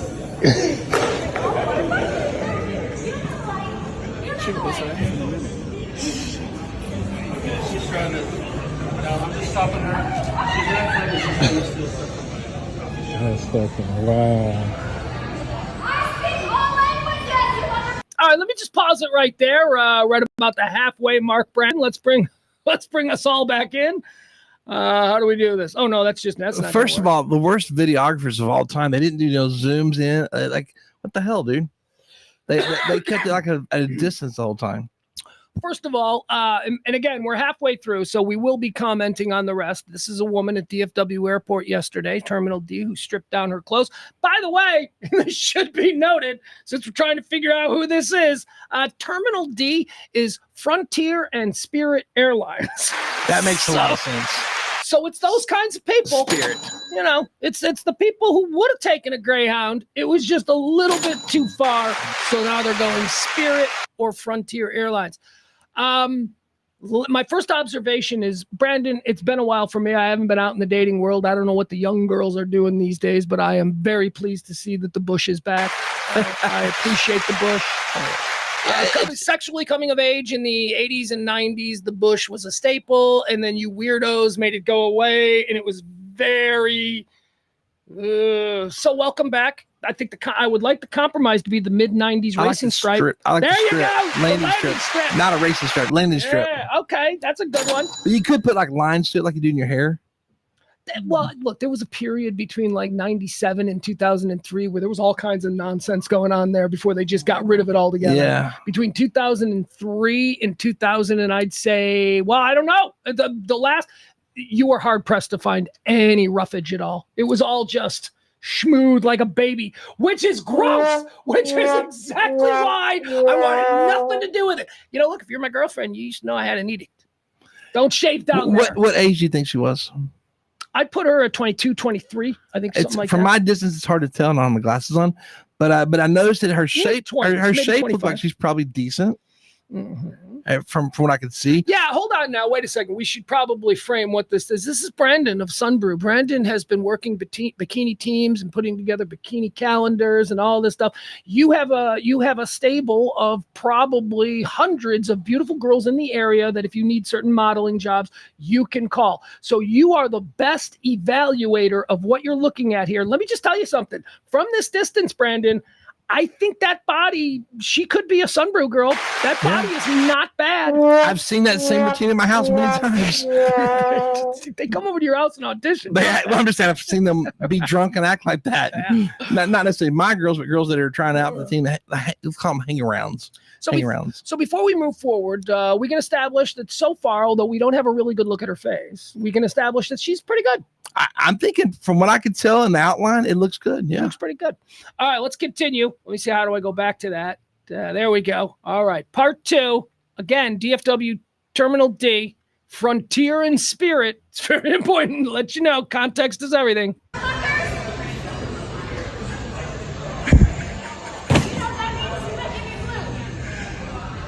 crazy.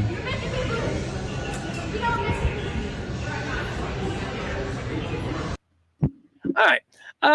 Side boob is not bad. I wish I could get it a little bit better. Nah, I can't because then you lose the share. So.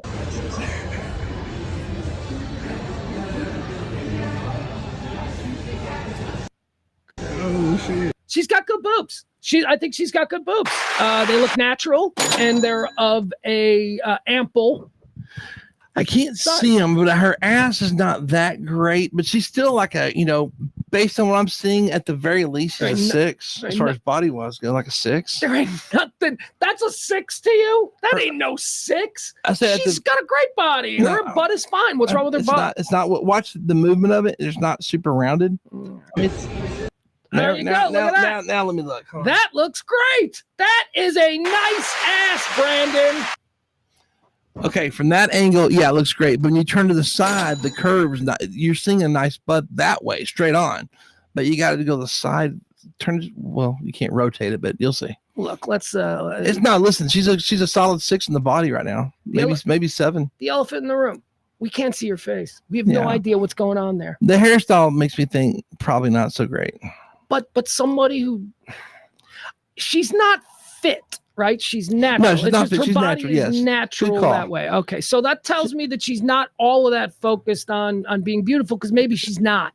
Maybe her face is just bleh, and it's always been that. And it might be because of her lack of ability to create, with makeup and hairstyles and such. I just really want her to be pretty, because I want to think that there are girls like this running around DFW. I just want her to be pretty. Tap dancing, she's fun. She's dancing. She's river dancing. Well, there she starts twerking almost. She's fun. Yeah. Okay, so here we have Concerned Citizen, who I think we'll hear from off mic later. I think you're going to hear her say something to the guy recording. So Concerned Citizen is a woman is trying to give her jacket, is trying to cover her with her jacket. Let's see how Party Girl handles this.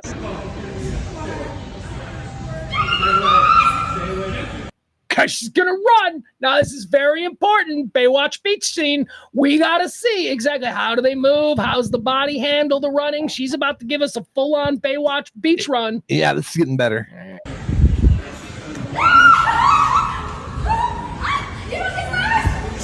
Again, terrible camera work. What are you doing, man? At that point, you got to zoom in. This guy, I think he's looking with his eyes so much he's not focused on the camera. He's using his eyes, not his camera. Oh, I don't care. I'll look at it later. I'm going to make sure I get this on camera. Yeah, he's too into the real moment that's in front of him. And also, let me explain. I am not taking such care to make sure that I get the good shots because I'm some perv who's going to use it later. I want it to go viral. But he's in the moment and he's in the experience, and I do this from time to time as well. There we go. I love that. I wish at some point she'd have gone, fuck you, you're cool, fuck you. I wish she had done that bit, and she doesn't. I think she's trying to board the plane. There we go. Look at this again.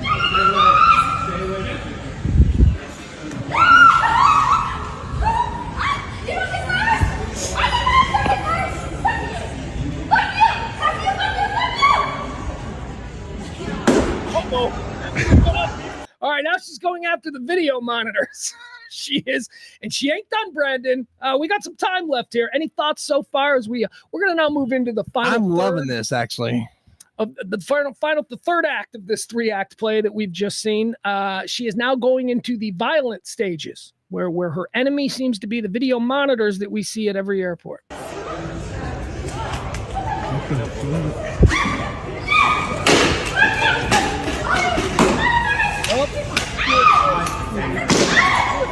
TV again. Nope. Not bad. Yeah, you got action, people. She did it. She broke it. It took her 3 throws to get that monitor to go out. You think some of these pervy guys that exist, because they're all around us, would be like trying to tackle her. You know what I'm saying? I don't know. Well, yeah. Okay. So not tackle, but like restrainer. That's what I wanted to get into with you. Okay. So let's let the rest of it play out. And then let's have a conversation about how normal people should handle this situation should they be in it. All right, let's finish it up. This is DFW Airport. Girl stripped naked, went absolutely bonkers yesterday. Oh, she put that up. Oh. Y'all just gonna let her do that? Well, now she's doing sexy walk. That's kind of sexy naked stripper walk. Look at her. That's a confident, sexy. We just had sex. She's gonna go make coffee. That's a sexy walk. Here's what's funny. I would pay to watch this. It's so entertaining. I don't go to strip clubs. I don't spend my money that way. By no means, but this I like. This is interesting. Look, I think that body's fine, Brandon. I still can't see the face, although it's here's the deal. It's a normal body. It's not normal the fact that she's probably it's better than normal, but it's not that great. Look, were I age appropriate, sure. But unfortunately, where I am right now, I need to be the guy chasing her down with a blanket to try to get her covered up because I need to be in this moment relating to who her father is. Somewhere. I'm walking over there going, hey, let's get you on a show tomorrow and talk about this. Yes, that's what I'm doing. You're trying to exploit her. I'm trying to make sure, she doesn't hurt herself because she's someone's daughter. Going through something. I was trying to give her my coat. Running up. Thank you for coming to help me. I was just trying, Okay. Is that her saying thank you? That's it. Was that her saying thank you for coming to help me? I don't know what that was. I don't know. I kind of lost. At the end there. I'm going to ask you a question. Whenever you see something like this going down with her, I'm recording it. But do you ever get weird when you see something you want to record that involves police? Like, are they going to get mad that I'm? Do you ever feel that way? You just record? No, yeah, absolutely. I always feel like I'm always kind of embarrassed that I'm doing it a little bit. But this I would record all day long. I would have tried to chase her down and interview her. Where I have issues, like if it's a situation where police are involved or something like that, no, I mean, I'm actually most comfortable with that because I completely understand the law. Everybody knows it. The cops even know it. The cops are recording everything too. So they're recording us. So that's fine. When I get weird is when I see something nutty happening in a Target and I want to take a video of some other people that I don't know because they're being weird. That's when I kind of nah, I can't do that. See, I respect I know the laws. I respect the police. I feel kind of like a jackass for recording certain things. So, but this I'm recording all day long and having a field day with. Remember during the protests we had about 4 or 5 years ago? Oh, sure. All right, and there was this certain group of people that had stuff for pepper mace and milk and stuff on them. And they wore some kind of a symbol, so you knew they were part of that underground militant thing going on. Yeah. You don't remember, I remember the scene, the situation, but the specifics of it, I didn't. I interviewed a lot of those people on that, man. When I was like, "What the hell are they doing?" I thought they were about to do something crazy, so I started interviewing, talking to them, and it was so interesting. But I think Emil is good. He loves this kind of stuff. Oh yeah. He walked around in the streets during the not Rodney King. Oh yeah, he was down there. The coolest Emil, who runs the e-gallery here. He has the most badass picture of himself that we're going to have blown up, okay? And it's him back in the protest. He wasn't participating. He just knew it was a moment, and he was like, "I'm going to go stand and walk around." He was a reporter almost in the midst of it, right there. And I watched it for over an hour. And people also have to understand that he was living downtown. This was happening outside his front door, so it wasn't like he had to really. He walked a long way though, because I watched him for over an hour. Yeah. There is a picture of him walking, and he's wearing khaki pants or khaki shorts, and I think he's wearing a tie-dye shirt maybe, and he's got his long Emil hair, and he's walking along this building in downtown. You see, it looks like he's walking down a sidewalk, right? Next to him is some dude in full-on throwing a Molotov cocktail, just full on about to throw a Molotov cocktail in his hand, and Emil is walking right next to him yeah, I'm late for the bus. He's not even involved. It is the coolest two people. Now, the thing that makes it really great is this entire picture is obscured by tear gas. You see all the tear gas in the photo, and all you see is Emil just walking, and this dude next to him just like in full on. It's a I thought he could have sold the footage. It was so real in the moment. Like it was you're really talking about good. his Facebook stream when he was down there covering it about 5 years ago. That was pretty cool. Yeah, that was awesome. He would turn one street and there they come again. Here's another one. They just kept coming, marching down the road. All right, so let's get back to the story of the girl that we just covered there. That stripped her clothes off at DFW airport. Went on a bit of did they say her name? Fun. I don't know. I don't care about her name. I don't want to talk about her name. We'll find that afterwards. I want to find her. Then we'll contact her and maybe she wants to come in. Trivia. I think it's Barney in the chat room. I think he's got, Barney in the chat room probably has the best idea of what's going on here. And he says that she's probably a girl returning or heading on spring break who maybe took some of the drugs a little early. It is a little, or maybe it was over. Like maybe she's coming back from spring break and she had drugs left over. So she just took them all on the flight. Possibly. Like, where are her clothes at? That's what we're all wondering, I think, also. I don't know if she was coming or going. Okay, so now let's talk about the very real societal aspect of this, because we see this more and more with viral video. People behaving in incredibly strange and not necessarily dangerous, but uniquely non-traditional like that. I would know how to describe what that was. She was doing damage. So she was breaking the law on a number. What were the laws she was breaking? Obscenity laws. She was naked in public. Yeah. What do you call it? Disturbing the peace? Disturbing the peace, sure. Vandalism. Vandalism, damage to property. Also, in an airport, maybe it's a different level of vandalism. There might be a whole slew of federal things because it isn't an airport. Yeah. Also, any dress codes. A lot of places have signs that says no shoes, no shirt, no service. I don't think that's a law. That's a policy. But and props to the fact that finally we have a girl doing it, not some guy with dingling kicking out. It's always guys that do this shit. Is it? It's always guys running around naked.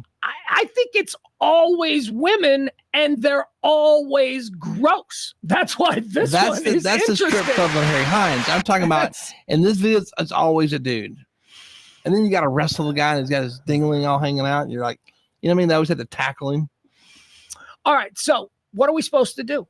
What are we supposed to do? I'm a 50-something-year-old man. You're not that far behind. We find ourselves in this situation. I guess there's a whole bunch of criticism in the comments of this video of people saying, why didn't someone tackle her? Why didn't security just tackle her? Well, first of all, why didn't security? I don't know. I can't speak to their official policies, but as far as the general public, the civilians that were there, why didn't they tackle her? Because she seems crazy, and you don't need that in your life. And everybody knows that they can get sued for anything. I don't think that's what it is. I think people were just stunned and watching it and let it play out. That's probably what was going on, because any guy can tackle her and handle her. That wasn't it. They just wanted to let it play out and go, what's going on? They were just in shock. Well, yeah, that was the other part that I was going to say. Sorry. Other people were just, and also probably the same people, it was all complicated situation. It was fucking great to watch. Who wants to stop it? Yeah. It's like, this is fun. I'm not going now. If she were get to a point where she's going to hurt herself, she could climb up on something and jump up. Then you got to get involved. But at that point, she was just naked, running around, being silly. Then she started breaking things. The airport at that point, that's when they should send their security in. But I don't think there's anything on us. So to answer the question, what should we do? Get out of the way. That's what I think we should do. We should also get your phone out. Get your phone out. I'm sorry. I know that that's like one of these program things. That's one of the new programming now. Whenever we see these things, you're supposed to get really angry and in the comments section go, yeah, just film it. That's all. Oh, fuck you, you self-righteous jerk.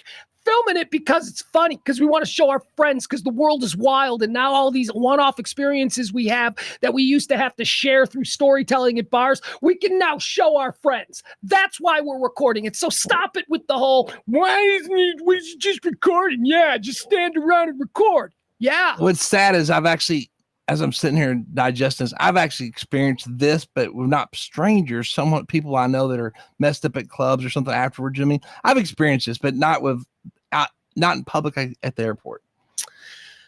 I've had plenty of people get in my car who are not clothed, and I got to get them somewhere where they're drunk or somewhere safe and let them, So let me ask you, so you take her down. She's obviously crazy. Regular dude takes her down.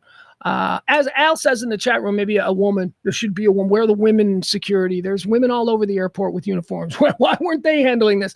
But regular guy takes her down. A number of things can happen. She could double kiss her head on the floor. Those are hard floors. Now all of a sudden she's got brain damage, and you no longer have a house. That kind of thing. Then there's also, she's fucking crazy. You could trust her because you're not a professional who doesn't know how to deal with crazy people. She could bite your fucking nose off. But the likelihood, here's my deal with crazy. When they're wearing clothes or have a bag, they might be crazy and have a gun. She obviously has no weapons on her other than a water bottle. Right. So I'm not worried about this chick biting my nose off. Well, she's got that lady pocket. Who knows what she's got stuffed up there? That's true. And by the way, I should absolutely shut my mouth and just listen to whatever you say here, because I don't think there's anybody in North Texas who has more experience dealing with crazy hot chicks than yours truly. Yeah, I would say that's true. I do have videos for you know what? Speaking of that, I have videos I recorded for my protection. Mm-hmm. I've recorded situations and they didn't know I was recording for my protection, because I'm like, this is going to come back. And actually, I had to bring a group of girls in one time and go, guys, we're going to watch a video, because I heard what was said. It ain't how it went down. I didn't steal this person's. I didn't steal this person's phone. This isn't what happened. And I have private YouTube videos that are private, so no one can see them. But it's like, guys, here's what happened. Let's play it out. When I work with Brandon, and make no mistake, I'm working for Brandon at these things. These are his events. I might be hosting them and all of that, but they're his events, and he's nice enough to keep me going. When I work with Brandon, he occasionally, and this is fine, I understand it, he's got a management style, but and I've said it to him a couple of times, don't fucking talk to me like I'm a bikini model, okay? I'm not a 22-year-old girl that you need to use that tone with, because they only understand daddy's upset, right? No, you can talk to me like a professional, and we can handle it that way. So I do enjoy working with you, but I do also like to point that out. Like yesterday, he yelled at me for being 20 minutes late, and I'm like, fuck. I could be a dick and fight with him because he's my buddy, or I could shut my mouth and just recognize that he deals with crazy people all the time, and that I just need to be better than that. But let's actually talk about this. I think how did I do that wrong? I said, hey man, it's 20 minutes late. That's kind of how I said it, right? I think that how should I have said that? I think that on some level, considering that you were also running late. No, I wasn't. You said I'll be there in 5 minutes. Be where in 5 minutes? Where we were going. You were still driving when I told you. No, but I was there at 5 minutes prior to 6. Okay. Before 6. Here's what I would say about that. And by the way, this is all just conversation. Yeah. I just know. So here's what I would say about that. I would say that you should show me the professional courtesy from us working together, and me never having not shown up, and me always being there or whatever, to know that there must have been something wrong, and just shut your mouth. Don't say anything. But here's I was going to apologize. I was going to do a whole thing, but the first thing you said to me was, hey man, when it's 6 o'clock, you got to be here at 6 o'clock. So, and I get it, but I'm not a bikini model, and I'm not afraid of daddy, and I love you, and you're my friend, but that kind of shit, I'll just be like, fuck it, I'm going home. I love you again. Sometimes, and that's all. That's like only the second or third time. It's not like this is something you do all the time. But what's funny, that's to the point. Done. Let's move on. It was very fast. I just want it stated. And that is the autistic nature of you. When you are running a big event, you don't see this as an example of maybe what Adam was. That we moved on, and we had a great time last night. I had a really good time. But in the moment, I was like, and I went to the bathroom. I was like, oh, fuck him. I go, fuck you. What the fuck, man? I'm not like some chick. And you have to be this way with these girls, because they're all drunk from the night before, and they're, pretty girls are allowed to get away with shit. Not around me, then. Not around you. Exactly. That's what I'm talking about. Okay. And also, Saturday we did this event. I was there 45 minutes early because I took it that seriously. So don't even, But I always go by the wrong parking lot, but I was there waiting for you. I always go by your only as good as your last event, and that was the event we were at. So what happened in the past, I can't go to the back and I go, well, Pugs was on time last week. They don't give a shit. They care about tonight, That's why I run my business. All right. I thought an hour would be good from the design district to Beltline and Marsh, basically. I'm understanding of the situation. I'm just saying, there was a crazy rainstorm in downtown Dallas yesterday, about an hour before the one that came and ripped through Addison, and that wrecked traffic on the tollway. It was It was the first time. So now I know. Yeah. I'm understandable. I just make it real clear, by the way. That way, in the future, you'll be like, oh, crap, I don't want to. And you do know, unlike one of your bikini girls, there will never be an event where I just won't show. Like, you know that, right? Yeah, I know like, that. I'm going to call you. If I can't make an event, you'll know days ahead of time, or I'll tell you that I can't do it. It's not going to be, I'll be there, and then like half the bikini girls just not even show up. And my attitude in business is there's things I can't control, and there's things I can. And I always tell people, the one thing we can control is to be places early and try to and make the probability of being late lessen by let's get there a little earlier. And we can't control the outcome of the event, like attendance, things like that. But so the things that are controllable, I try to make sure that they're managed in a way that we get rid of any negativities that we can. You know what I'm saying? Here's what I think I would say. I would say that people would be shocked at how you actually run the business when you pose that or juxtapose that against what they see of you on stage with a microphone. I think that people don't think it's possible for that person on stage to have this really deep and strategic marketing plan and strategy for your business that you do, and how serious you take it. So, very much agreed. Yeah. All right. Peter says, Brandon, you rock, dude. Thank you. All right. Okay. So, got another piece of video too here from the Dallas-Fort Worth area. This one's a little bit more upsetting. This one is something that needs to be called out. And I want to show it just on the off chance that some of you people might know who this person is. This came from Lakewood yesterday. I love you said it's more upsetting. The last one didn't upset me. Yeah, no, well, yeah, this one is more upsetting. The other one not being upsetting at all. I guess is how I should have said that. So this is a situation that occurred in Lakeview yesterday. This is an elderly Jewish woman who was just, I don't know how someone is Jewish just from sitting in their car. I think, because I read the article, but I was, half tired. I think she was pulling out of a temple or a bumper sticker. Maybe, yeah, maybe something like that. Faith-based sticker. Okay, so let's take a look at this guy. This is some dude rolling around Dallas. I know, Adam Rayna, you're a Uber driver. Maybe you could take a note of this car and be looking for him. Again, this is an elderly, old Jewish woman, and this happened to her yesterday in Lakewood. Hi. Kite. Fucking Jew.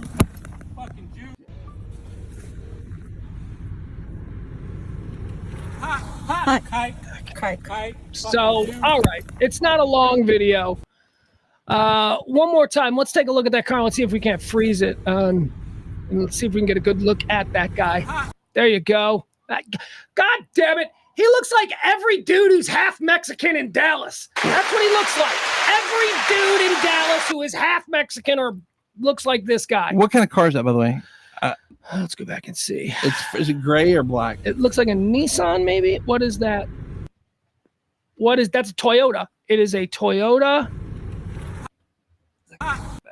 Yeah. I don't know what that is. It's a Toyota hatchback. It's like a little bitty tiny thing. Maybe an Echo? Is that a car Echo? Yeah, look, this was happening as the storms were rolling in. Did you just see the lightning? That's a neighborhood. Maybe he just knows her because he lives in the neighborhood and he's aware of their culture. You know what I'm saying? But it's yeah, okay. I think that she's probably, the bumper sticker or maybe some sort of support of Israel or something hanging from the I do think she's in front of a temple. I do think I read that. I don't know if but anyway, that's how he knows. See, what an asshole, dude. He's making the gun thing. This is an old woman. This is someone's grandma. You're fucking with someone's grandma. This dude, let me tell you honestly, what should happen to this dude? Oh, I know what should happen. We won an election. Not we. I didn't, not involved in it. But the results of the election suggest that certain things that used to be okay in like the 1970s are back on the table. And that is dudes in this neighborhood who know who this guy is, getting a posse together and beating the fuck out of him and leaving him in a park somewhere. Yeah. That's what needs to happen. Agreed. Okay. Yeah. This Pugs, that's archaic.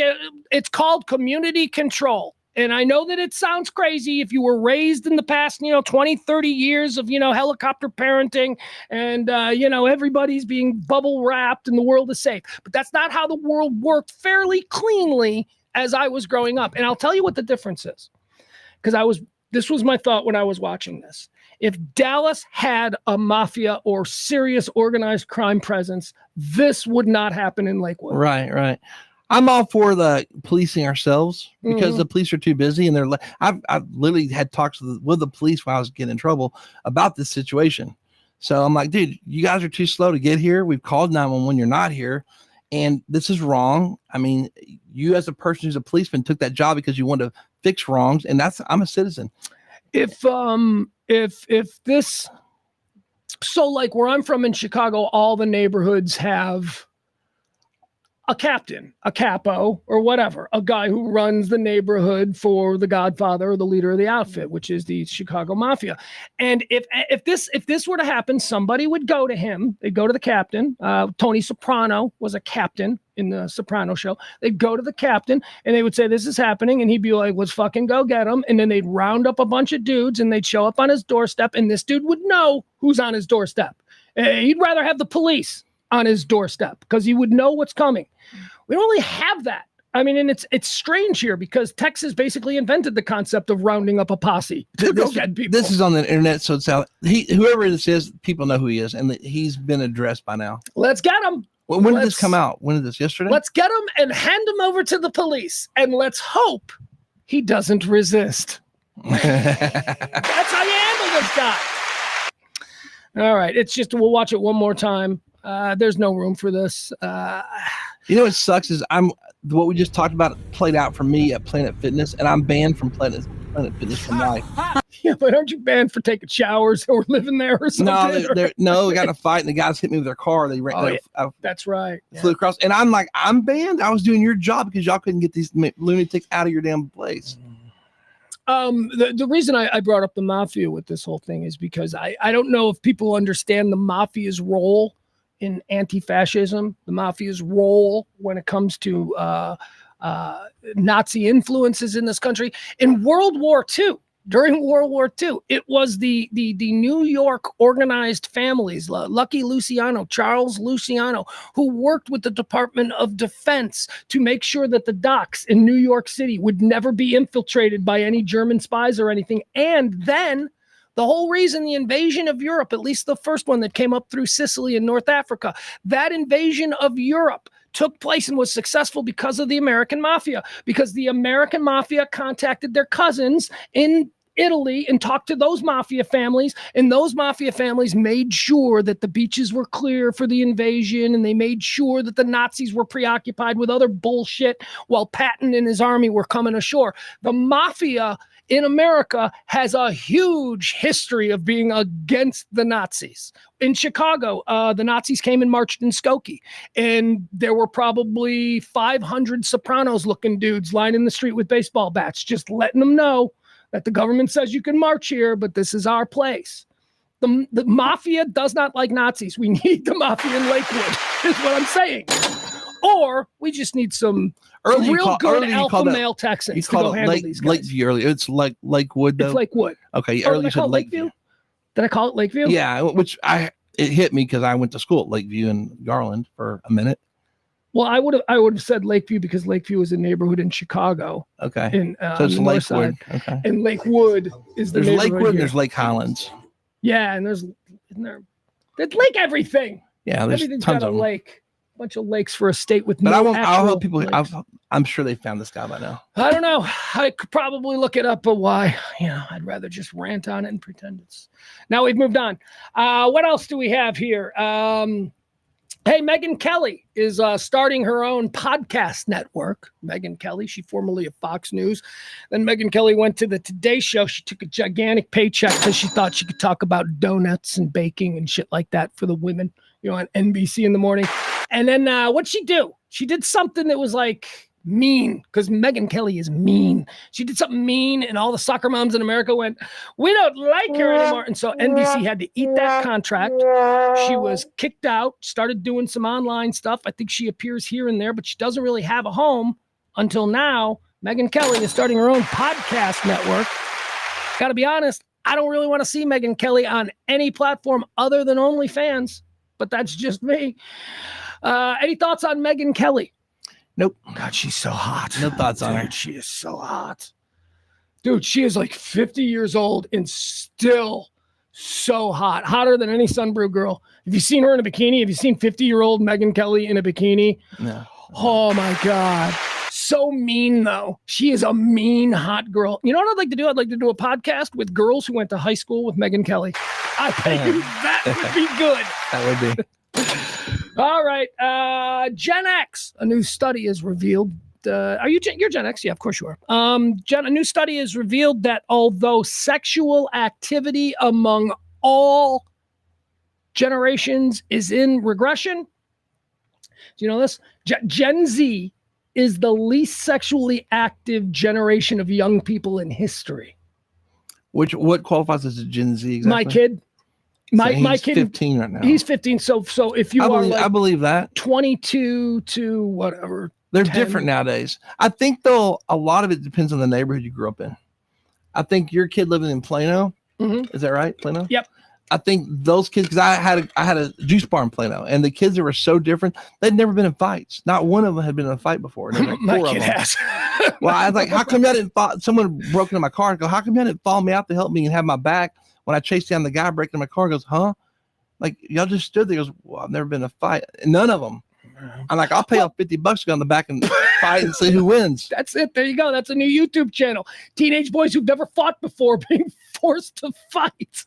That's fun. It's crazy. It's just, but it's not a bad thing, but it's kind of bad, sort of. But it's the neighborhood they grew up in since their upbringing. Yeah, I mean, that certainly there are a whole bunch of different aspects to go into it, but I can tell you exactly what the difference is. Why Gen Z's sexual activities are in decline when compared to other generations. What was it? And why they don't fight, and why they've never been in a fight. It's because this is the first generation who has been fully raised digitally and online. They hang out with their friends in chat rooms. They don't go to each other's houses. They're not actually sitting next to the pretty girl on a bed trying to be out. They're in a chat room where it's a lot easier to be cool. They probably have a higher masturbation rate. Probably, maybe. I mean, it's so much easier. Yeah. I mean, could you imagine? They put their little eye things on and Lord, VR stuff. Could you imagine being 13 today and just, it's endless. We had to strike gold by finding a Playboy in a box in a garage. That's what we had. No, we had the scrambled TV that you would see the little, remember that you could get the view channel barely. And it was like all these, what do you call that? Snow going through the picture. In the early days before cable, there were these boxes that you'd put on your TV and you'd have an antenna. And if there were pay channels, there were channels you would pay as a base and you'd get stupid channels. But then there were a couple of pay channels and those pay channels had nudie movies on at night. And if you didn't pay for them, you would have to play with your TV dial and just kind of get it right in between. Just a hair glimpse. And you would never get a full picture, but sometimes you'd get a good shot of a boob, and that was all you needed as a 12-year-old in 1982. That was it. So, I mean, all the Emmanuel movies. You remember those? No, but it sounds funny. So loud. Yeah. So anyway, Gen Z, sex is in decline. Millennials, sex is in decline.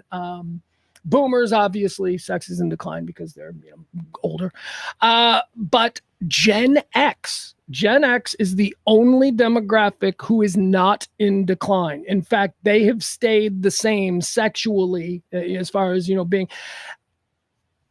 I don't know how to wrap my mind around that. Why is Generation X, which is a truly, I mean, I guess all generations are unique in their own way, but Generation X, I believe, is more unique in that we are the last generation who fully remembers and were raised in the analog world, but also are now adults in the digital world. Like, we remember life before cell phones. We remember life before home computers. You realize we are the last people who will ever live on Earth who remembers both, who lived for both. So we're a very sort of interesting generation. We were the ones who were forced at 26 to learn computers. We were like, I'm already doing this. Even at 26, we felt too old to learn. You remember your first email? I don't remember my first email. It would dial up and go, the old AOL days. Yeah, AOL. There you go. Oh my God. AOL, we all started with AOL.com.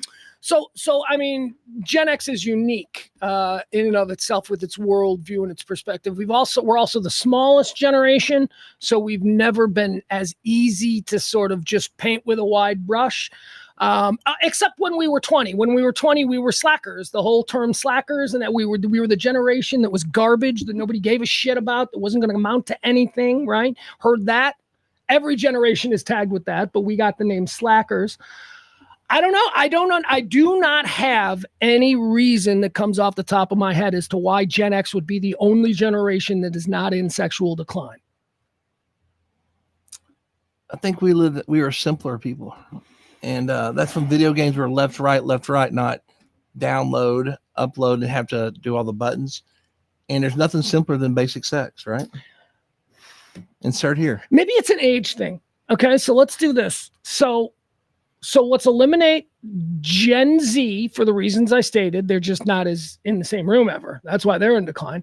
Let's eliminate boomers because we know they're just getting older and that sort of thing declines anyway as you age. Now let's focus on Gen Z or Gen X, us, which are not in decline, but the millennials who are in decline. Why would the millennials be in decline? Here's my reason for this. I think I've just solved my riddle by process of elimination. I've got to do it, but I got the net. Millennials are in decline because millennials are at the age now where they've been married to the same woman for 10 years. They're in their 40s and sex always declines at that point. So generationally, I think that the millennials maybe in their 50s when they get single again after their divorces, it may pick back up.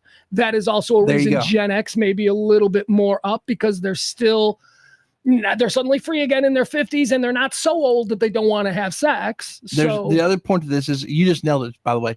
We're single again. We're back out there. And we also have the introduction of multiple ways to get ED pills and things of that nature that are very accessible. You don't need a prescription no more.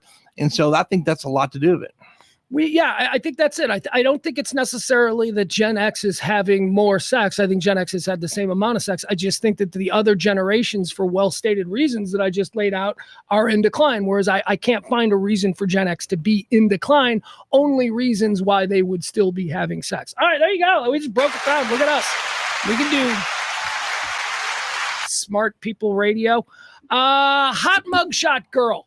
I want to talk about hot mugshot girl. Oh, yes. Do you know about hot mugshot girl? I don't know, but keep talking. I got something. I'll pull something on Facebook. Go ahead. Okay, so I think this was last year. She went viral. This was a sorority girl who got arrested. Oh, boy. So are you fucking kidding me? I don't have it. That's the wrong There's something line. on social media that shows there's a word for it, but it's basically what you're talking about. And a friend of mine was on there the other day, and she got tagged on that post. Oh, man. All right. I don't think we have. Oh, maybe we have the original here. All right. Anyway, a sorority girl from Georgia, right? She had viral fame about a year ago when she got arrested for being drunk in public, which is what hot sorority girls typically find themselves shackled for. And her mugshot was adorable. Like everybody was like, you got to let her go. So we'll show you the first one because she got arrested again. She's got a new one. Oh, that's the new one. Hold on. We want to see the original. There she is. There's her original. Oh, I'm not sharing it. She's stunning, actually. I got to share it. Hold on. All right. Original hot mugshot girl. Okay. There she is. We're sharing her right there. Look, she's beautiful. Yeah. Beautiful gorgeous. girl. How old is she? 22, I think. All right. Let's see. Is there any more pictures from the original one? Yeah. Oh, there it is. No. My God. Looks like she's going to freaking get a headshot done. She's horrible. Yeah, she could She's not just adorable, but she's fixed up like she's going somewhere nice to receive an award. She could use her mugshot as a headshot, as Absolutely. a professional modeling headshot. That's actually pretty good. All right. So that's the first one. That one went viral. All right. So here's the new one. You want to see the new one? She's been arrested again. Here we go. I think that was the side view of her most recent arrest. But here's the full-on front for the most recent arrest. It's like this is her walk out the door, girl next door hot look. Like the other one, she's fixed up. Now she's just like that's probably how she looks normal every day, right there. Let me tell you something about the difference between these two pictures. Okay, that first picture, she was just having fun. She looked great, beautiful. I get it. This mugshot here. This captured a different side. This is a crazy bitch. Look at her eyes. Now I know you can't tell that anymore because of your work with bikini models. This is a fucking crazy I see it bitch. now, but it's still like from 3 feet away or 4 feet away. looks like she just probably was out about to go shopping or something. She's still good looking. She was out drinking is what she was doing. Yeah, I know what she looks like, but all right, there you go. Hot mugshot girl. So the thing I'm talking about is called Texas Mugshot, and it's Mugshotties. And it's spelled like my last name, Shotty, with Shawty. But a friend of mine was like on there, and that's not as nearly as good looking as that other one. Okay? Is that your friend? Yeah, I mean, I use the word friend loosely. She did some bikini stuff. She wasn't a sunbrew girl. And that's her mugshot? I guess. I don't want to show it to the camera. Someone posted it though, and she saw it, so she screenshotted it of herself. It's like, hey, this is when I used to be in trouble. But yeah, that's her mugshot when she got arrested, apparently. I just saw that pop up today. I was laughing about it. Okay. Yeah, she doesn't look like she looks like she was arrested while she was laying on her couch. Yeah. Right. Yeah, right. Yeah. But just looking at her, yeah, she's hot. She's a pretty girl. Yeah, this is a pretty absolutely. girl. Right. The other girl is all made up and all that. What'd she do? What'd she do to get? I don't. You don't know? Probably DUIs or something. I don't know. Does it not say right there? No. I think she tells in her comments like, I used to be messed up. I'm clean and sober now. Yeah, something like that. It's something long. I used to know her pretty well. So that's. Oh, it wasn't the text. I got that from Facebook. Oh. All right. Let's see. What else do we have here? Let's end on. Okay. Yeah. Let's do this. Let's end on this. Quite a controversy has broken out in the NBA world. How did the Chicago Bulls get so good? No, that's not a controversy. I'm just very excited about my Bulls these last couple of weeks. I mean, I know we should be tanking, but this might be working. Billy Donovan might have these guys play. All right, but I digress. The big story in the NBA over the last couple of days have been Steph Curry and the Golden State Warriors and Steph Curry's amazing shot from Saturday night. Seth Curry, I don't know if did you see this go viral? Fuck is going on with my back screen? God damn it. How many times do I have to go? Seriously. All right. Hold on, guys. Oh, now they're gonna make me YouTube. I swear I should just bite the bullet and pay like the $10 a month to not have to deal with these commercials. I say you just bite the bullet and put a thumb drive in with that picture on it. Yeah, I'm going to. I don't know that I can use that art because it's not mine.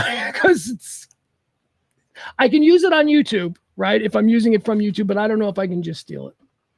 I know you're one of these, just do it and then apologize, but yeah, I don't think they're going to come after you. They do. Yeah, what they do is YouTube bans your channel. Oh, okay. But if it's on a thumb drive, you didn't say you got it from anywhere. Well, but I'll be on YouTube, and if they complain that I've stolen something from their feed, and how are they going to know if that right there is why it's on their feed or not? AI.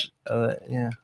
I guess they could go to your feed and see when you recorded all this, and they have that ability. By the way, that's my answer for everything now. When I don't have an answer, I just go AI. AI will do it. Steph Curry walked off the court on Saturday, and from the tunnel, heading into the locker rooms, grabbed a basketball. I saw this. And threw it the length of the court, swishing, blowing everybody's minds. Here, I'm going to show you this. He was actually did it before, and he's recreating the same shot he did before. Is that the backstory? That's the backstory, I'm not entirely sure of the context, but here we go. Let's watch this. This is Steph Curry. This is from Saturday night. This shot took the sports internets. Hold on. We'll get it from the very beginning. You can see he's in the tunnel there. I mean, he's not even. So here he goes. This is what he did. Truly remarkable.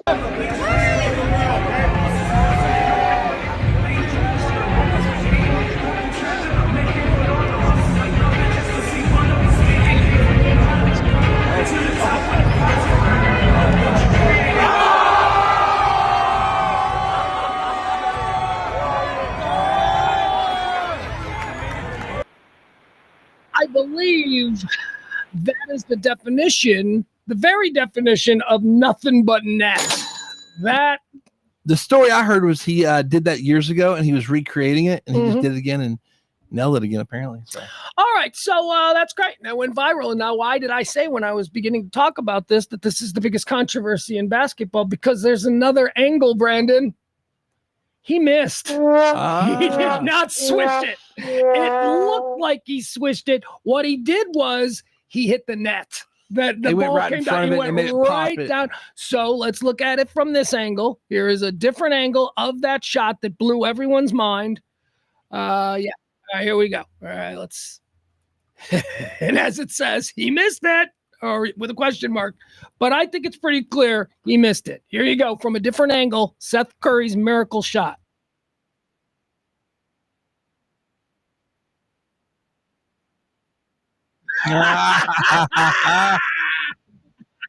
And 3/4 of the stadium thought he hit it and they're excited as hell, and the other ones were drowned out by the cheers. Hey, so here.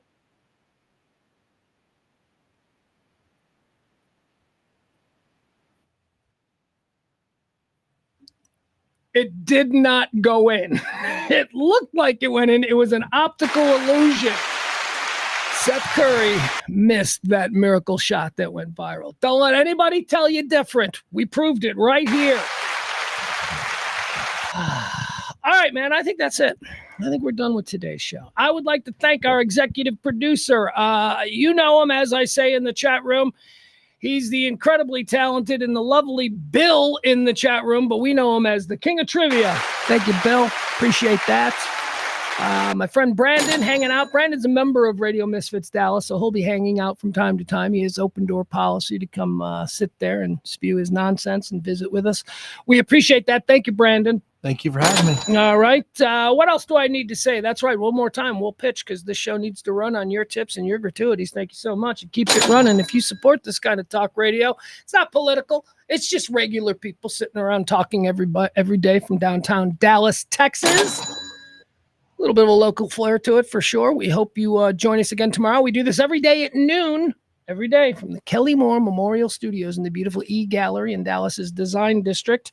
I'll be back tomorrow. I'm not sure. We're having Grego on, I think, at one day this week. No. It's right. No, it wasn't going to be Friday. Or actually, I was going to try and get him to come Friday because he's got to do Reiner's thing. So he could come here. He could do this, and then he could go out and he could record with Reiner. Anyway, I don't know. It's a pitch. And then we could ride out together. And then me and Greg could be friends. And I'm like, look at me hanging out with the hammer. Look at me. Anyway, that's the plan. Help support the show if you can. We're going to continue to have guests. I know the show is changing. It's a little different. Some days it'll be like it always was. Some days it'll be more like this. But I do appreciate your patience while we figure out what it is that we're doing here at Radio Misfits Dallas, radiomisfits.com. Like, follow, subscribe, all of that shit. And most importantly, tip the show. Thank you, folks. See you tomorrow at noon. I'm Pugs. That's Brandon. We're out of here. Later.